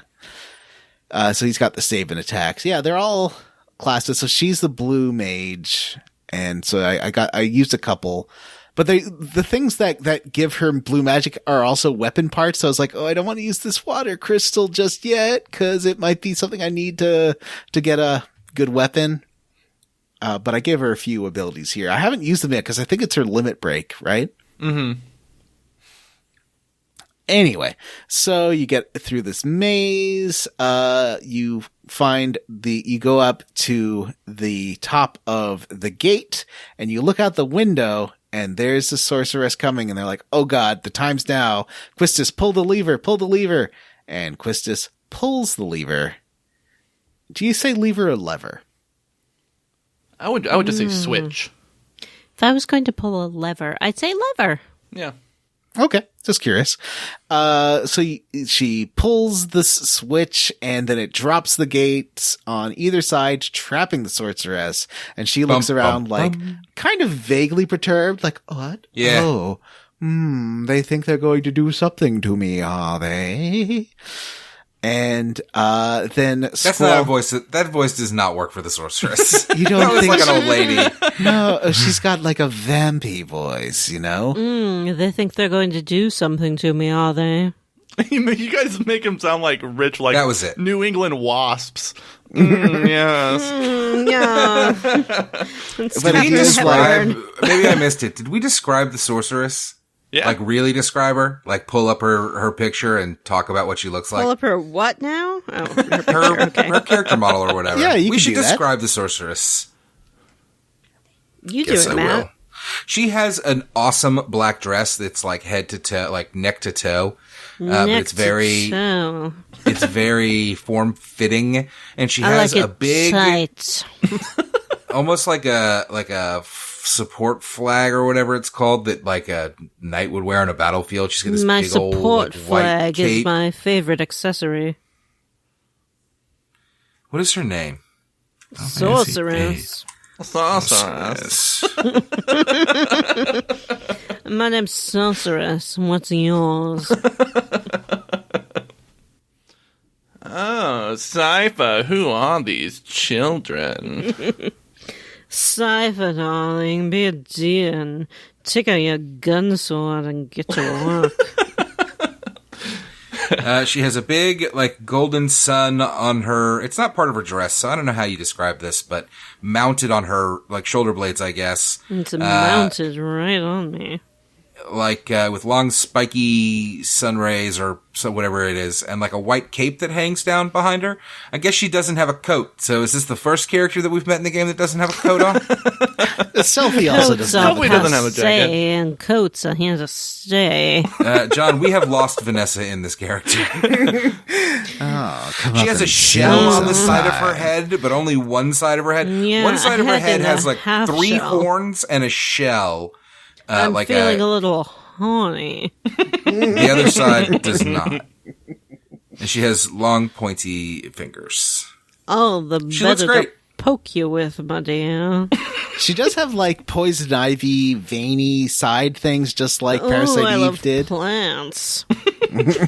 Oh, come on and give me some sun, and you'll see me grow. Fertilize just me. nailed it. This is Uma Thurman as Poison Ivy. It is. It is Except totally she's a sorceress. Uma Thurman as Poison Ivy, along with Jeep Swenson as Bane, the best Bane. Jeep if you ask Swenson? me. Yeah. The one that had no lines, that's Yes. the best Bane. The one who had no lines. Oh, the giant one from that shitty movie. Yeah. It's a great movie. His name is what? Jeep Swenson is a wrestler. Jeep Swenson. All right. Come over here so I can plant your seeds.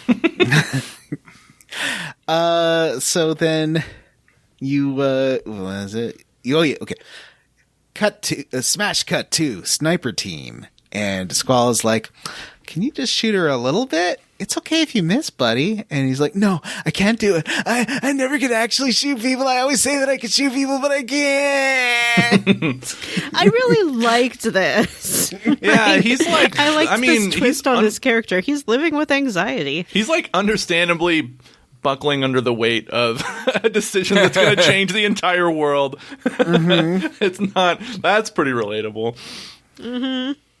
And here, Squall's actually a good leader. He's like, it's all right, buddy. Like, we can go up and attack her. You just need to signal the gateway team by shooting a bullet. Doesn't have to hit. Just has to take the shot. And then we go into phase 2 of the plan. He's like, oh, it's just a message. I guess I could do that. But like, he takes the shot, and if it wasn't for her like force field she has around her, he would have blasted her. Yeah. Right in the head. He's a great sniper. Yeah. He just doesn't believe in himself. Mm-hmm. I know how that goes. And I think, doesn't Squall comment on that? He's like, perfect aim, but... Yeah, he's like, no, your aim was perfect, buddy. It's just, she got some magic. So now, let me do... Ooh, somebody sent me a bullet. A little hello bullet. I just have to be awesome. So he jumps into this 1950s convertible, drives it through the parade, and then does a sweet drift into the gate, jumps out of the car, and runs up to attack the sorceress. And Cypher's there too. And Cypher's like, finally. I think I beat Cypher in one hit.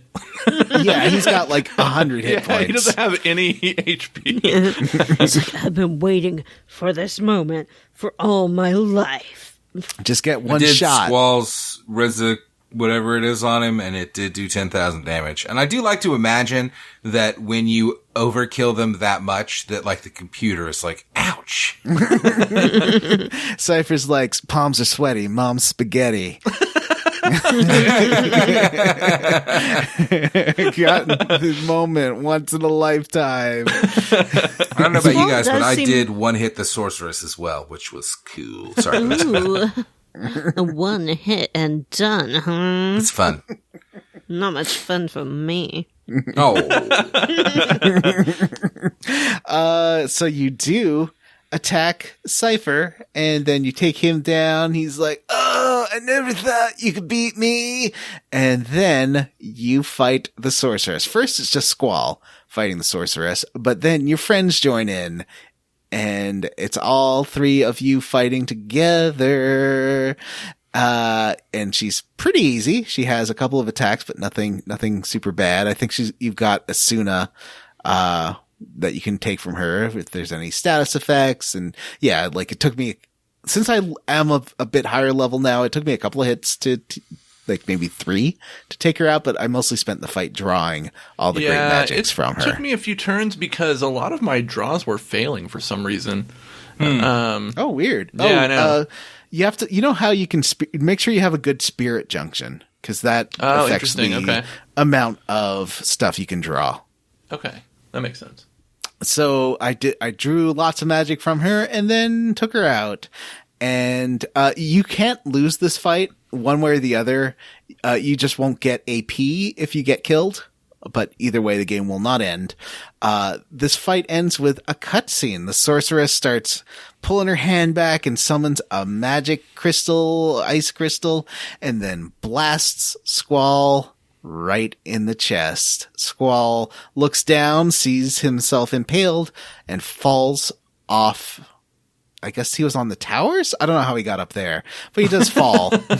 I thought they were I on think a he just road. falls off the float. Oh, is that it? Okay. Okay. And Squall is definitely dead now, and the rest of the game is a dream. It's a Jacob's Ladder scenario. Yep. Rest of this game is a dream. That's it. Then we get like, do you want to save your game and switch to disc 2? This too. I remember the first time I just like, when these remakes or whatever started coming out and you could just hit the button to change the disc, thinking how great that was. I didn't have to, because like, I always used to get nervous actually changing the disc that the game was going to reset or something. It was very anxiety inducing. I think we should get to Fisherman's Horizon. All right, well, that's it for this episode of Square Roots. On the next chunker, we will be playing until our arrival at Fisherman's Horizon. Exciting stuff. Yeah, let's talk about what we're squarely against. I'm interested to see what you guys are going to say, because I really enjoyed this chunker. You know what? I'll just go first. I'm roundly for this whole assassination mission. It was fun, and it actually injected a lot of plot drive that this game was kind of missing. Added a lot of cool context to the characters, and I thought the writing was great, and playing it was fun. Roundly for this chunker. What about you, Matt? I liked this chunker quite a bit, but I'll be the negative Nancy and say that I did not like the dungeon designs here. There's 2 mazes here. The sewers I got turned around in over and over again, and you cannot tell what is a door that you can open and what is a water wheel you can ride, and I did a lot of not standing on the right pixel and hitting the button. You know how it is. Yeah. And the the Tomb of the Unknown King also looked nice, but was Lost Woods scenario, and I did not appreciate it. And so yeah, those were not great. What about you, Vanessa? I am roundly for Irvine's anxiety. I think it's great to see a character struggling with anxiety in an RPG, and hooray for representation. John, what are you squarely against? I am... Let's see. I'm roundly for the Brothers Summon. It is adorable. They're these 2 cute, adorable, because they're Minotaurs. And I like that they're cute. I do apologize. I failed the people watching the stream because I did not name them Beefy Boys. I named them Beefotron, and then looked at the chat and they're like, Beefy, everyone would say, call them Beefy Boys. I'm like, oh, that would have been the perfect name. What was I thinking? So I apologize. Them Beefotron, though? Yeah, Beefotron is what I did call. That's a pretty good name. The name of the summon. Well, cool. I think that's all of us. I think instead of the normal Patreon plug, let's talk about the poll again. Please vote against Kingdom Hearts 2. Yeah. Are we split? Is it that we're splitting? No, because it's for a while, Kingdom Hearts had more votes than every other one combined. So I feel like we didn't split it because I was like, well, maybe having 2 Bethesda games, 2 very popular Bethesda games would be splitting the vote. But yeah.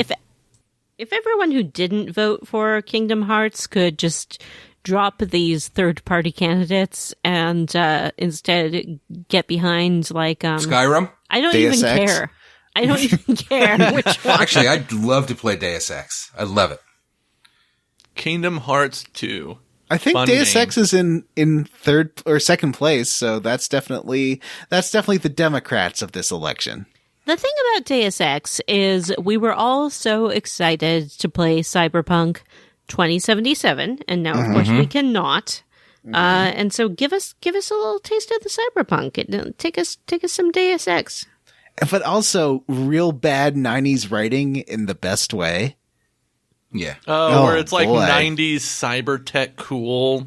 Oh, That's pretty we're gonna- great. Like I Johnny think- Mnemonic style. It's cool cyberpunk dialogue. I will say this vote is all killer, no filler. All of these, I think, would make great playthroughs. And I know that we have listeners that do not want the host to influence the election. So certainly choose what your heart feels best, but also maybe be pragmatic. You know, What at the does same that mean, time. John? I just mean like How would one if you- apply their pragmatism to their choice in the poll? Vote against Kingdom Hearts. That's 2. what I'm saying. You're not voting for the game. You're voting against the game. Just Maybe like your US dream politics. game isn't on the poll, but you know what? You still have a duty to stop evil. You know, you guys say this now, but if it wins and you play it, I think you will find it very satisfying. Sure. Honestly, I think we all thought that. I think we all thought that John's vote was going to be the big yeah, totally. one I mean, because he it's did a the- poll ahead of time. It's going the up last against the New place. Vegas, I was like, well, you know, that's going to Last win. place in the poll. I Yeah. thought Skyrim was a shoo-in. Yeah. I remember when we Guess were choosing the games that we were going to nominate, I believe that Jim's exact words were, fuck it, I choose Kingdom Hearts 2. Yeah, because we were trying to stay away from an anime game, and I was just like, fuck it, Kingdom Hearts 2. It's Disney. Disney is an anime. I Is do it? recall, though, myself also saying that I would not be angry to play any of these games. Honestly, like, sometimes it's just fun to have something to be against. Yeah. Yeah. Definitely Kingdom Hearts 2 is not the second game in the series, so No. nobody's going to have any idea what's I going think on. as research, we should all do pre-plays of Chain of Memories and No. 358 over 2 days. And also I have throw in had- Birth by Sleep, just so you can get a lot of that deep lore. Oh, please. We all know that Birth by Sleep is going to be what replaces Kingdom Hearts 2 as your always choice on the polls if Kingdom Hearts 2 wins. Yeah, Birth by Sleep is great, though. Yeah, it is supposed to be good. Yeah. I do have a lot of questions about Kingdom Hearts. I don't know what Organization 13 is or why I should care. Or who I don't- Roxas is. Or who Roxas Oh, is. guys, or I what. cannot wait to explain this to you. What does it mean when someone gets Norded? Yeah. What's a nobody? Oh, Why is Mickey Mouse even there in the first place? we'll find out. Well, he's the I can help king you of with that, you Disney see. Kingdom. That's why. He has this clubhouse. Well, so if patrons, please vote before the poll runs out. I think by the time this episode releases, we'll have a few weeks left in it. And if you would like to vote and aren't currently a patron, you can go to patreon.com/squarerootspodcast, and you need to be at the $5 contribution level in order to have the right to vote. Get on there and do that. That's right. There is a poll tax in the world of Square Roots. There is. Wow. A few weeks left. Mm-hmm. How many episodes do we think Final Fantasy VIII is going to be? 8. Really? You We're think it's on- 8 Yeah, episodes? so we got plenty of time. Yeah, this So is 3. We're getting halfway through disc 2 on the next episode, so how much more can there be? Oh, there's still a 8. disc 3. Good point. The poll runs until the end of February. Oh, and there's a disc 4. I forgot there was a disc 4 as well. Yeah. Yeah. Okay. Well, okay. Jim, this is the inciting incident for the entire rest of the game. You played it. Don't lie. Yeah. Jim, we are doing 2 episodes per disc with 4 discs.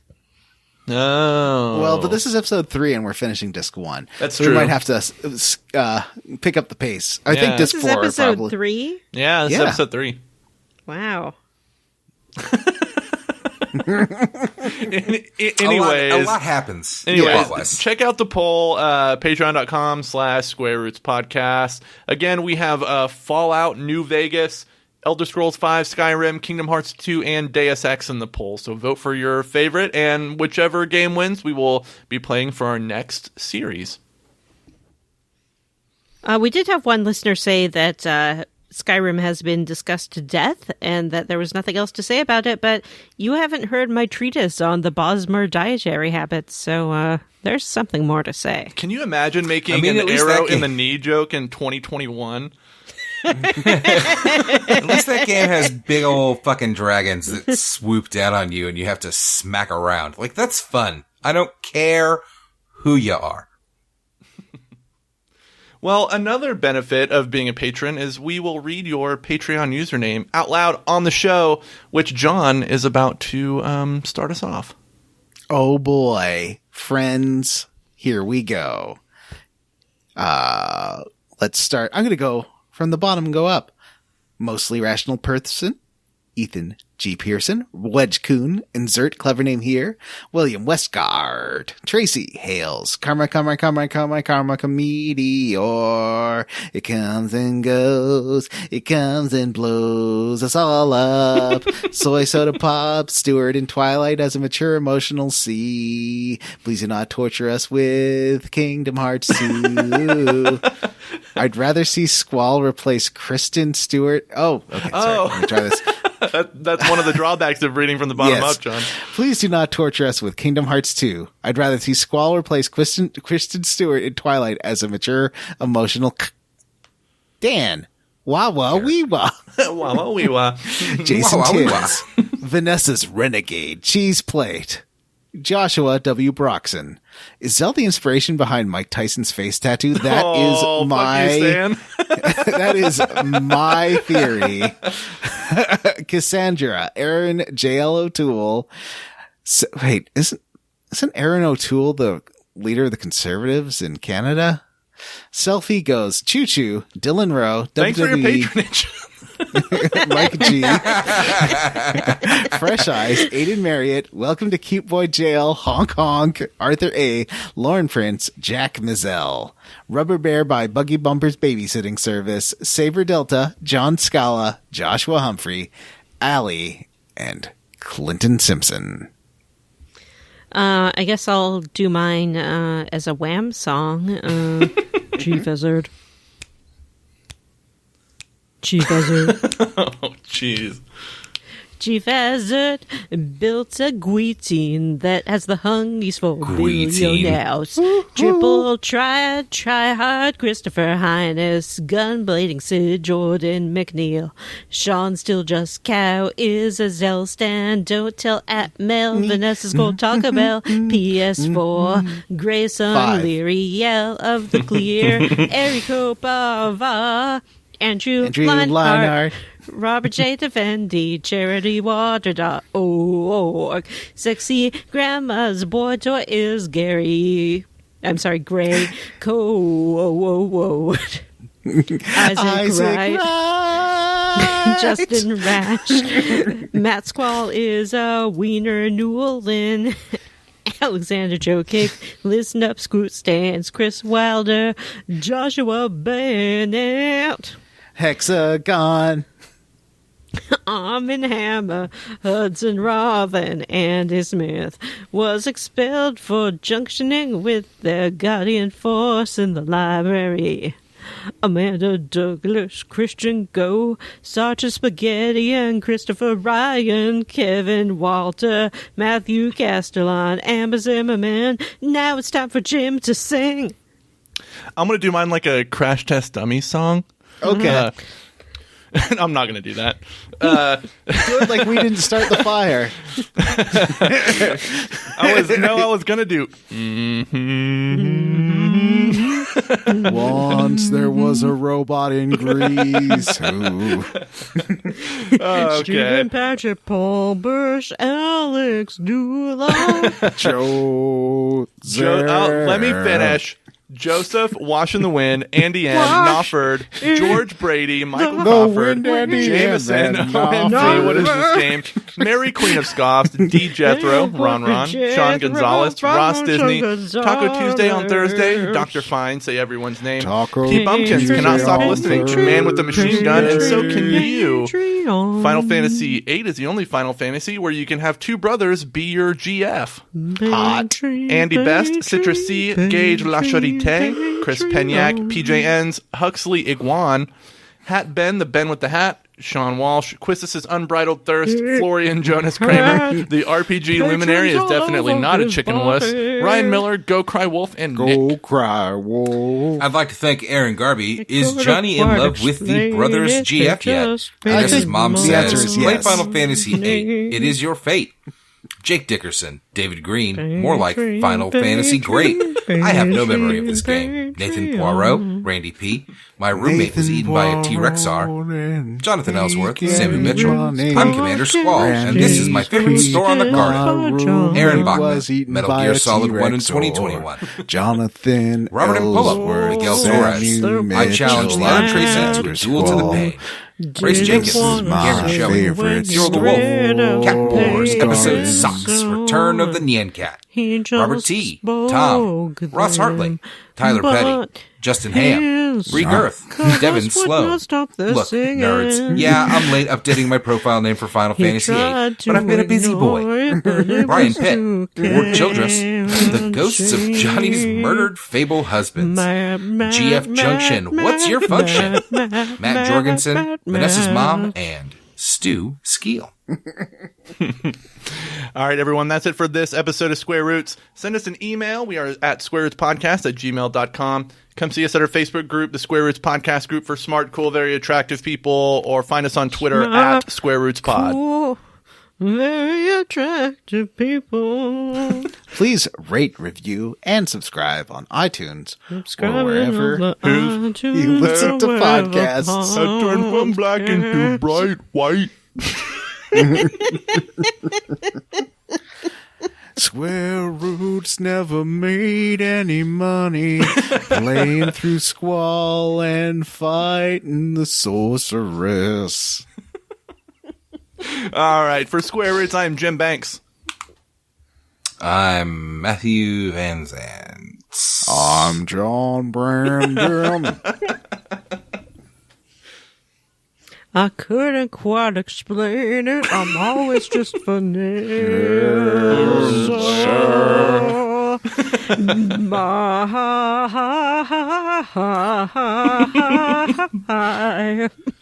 Bye. Bye.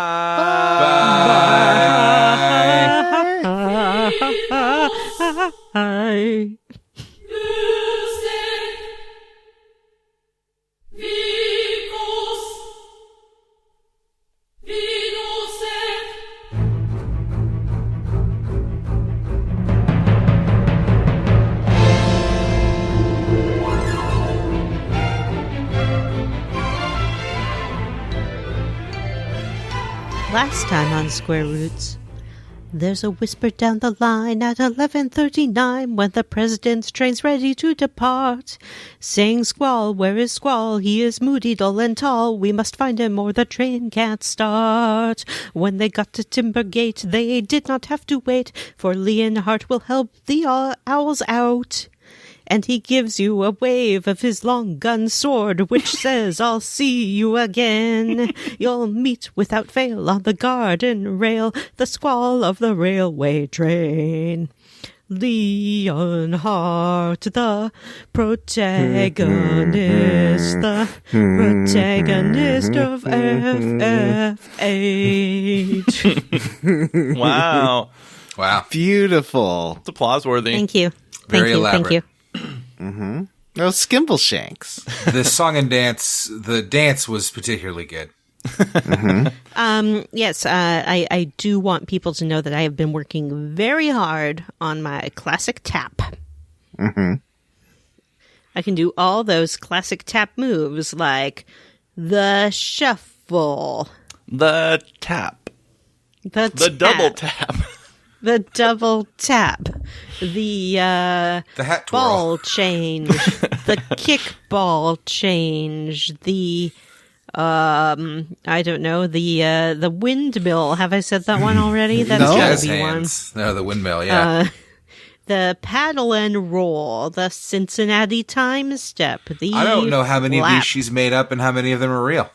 the heel dig, the toe stand, the double jimmy. Why are we still doing this? I don't know. Waltz clog, All right. the over under. Hey, everyone, and welcome to Square Roots, the classic RPG podcast. My name is backhand Jim Banks. ball I am shift. joined by Matthew Van Zandt, I'm back, baby. John Terminator Brandon,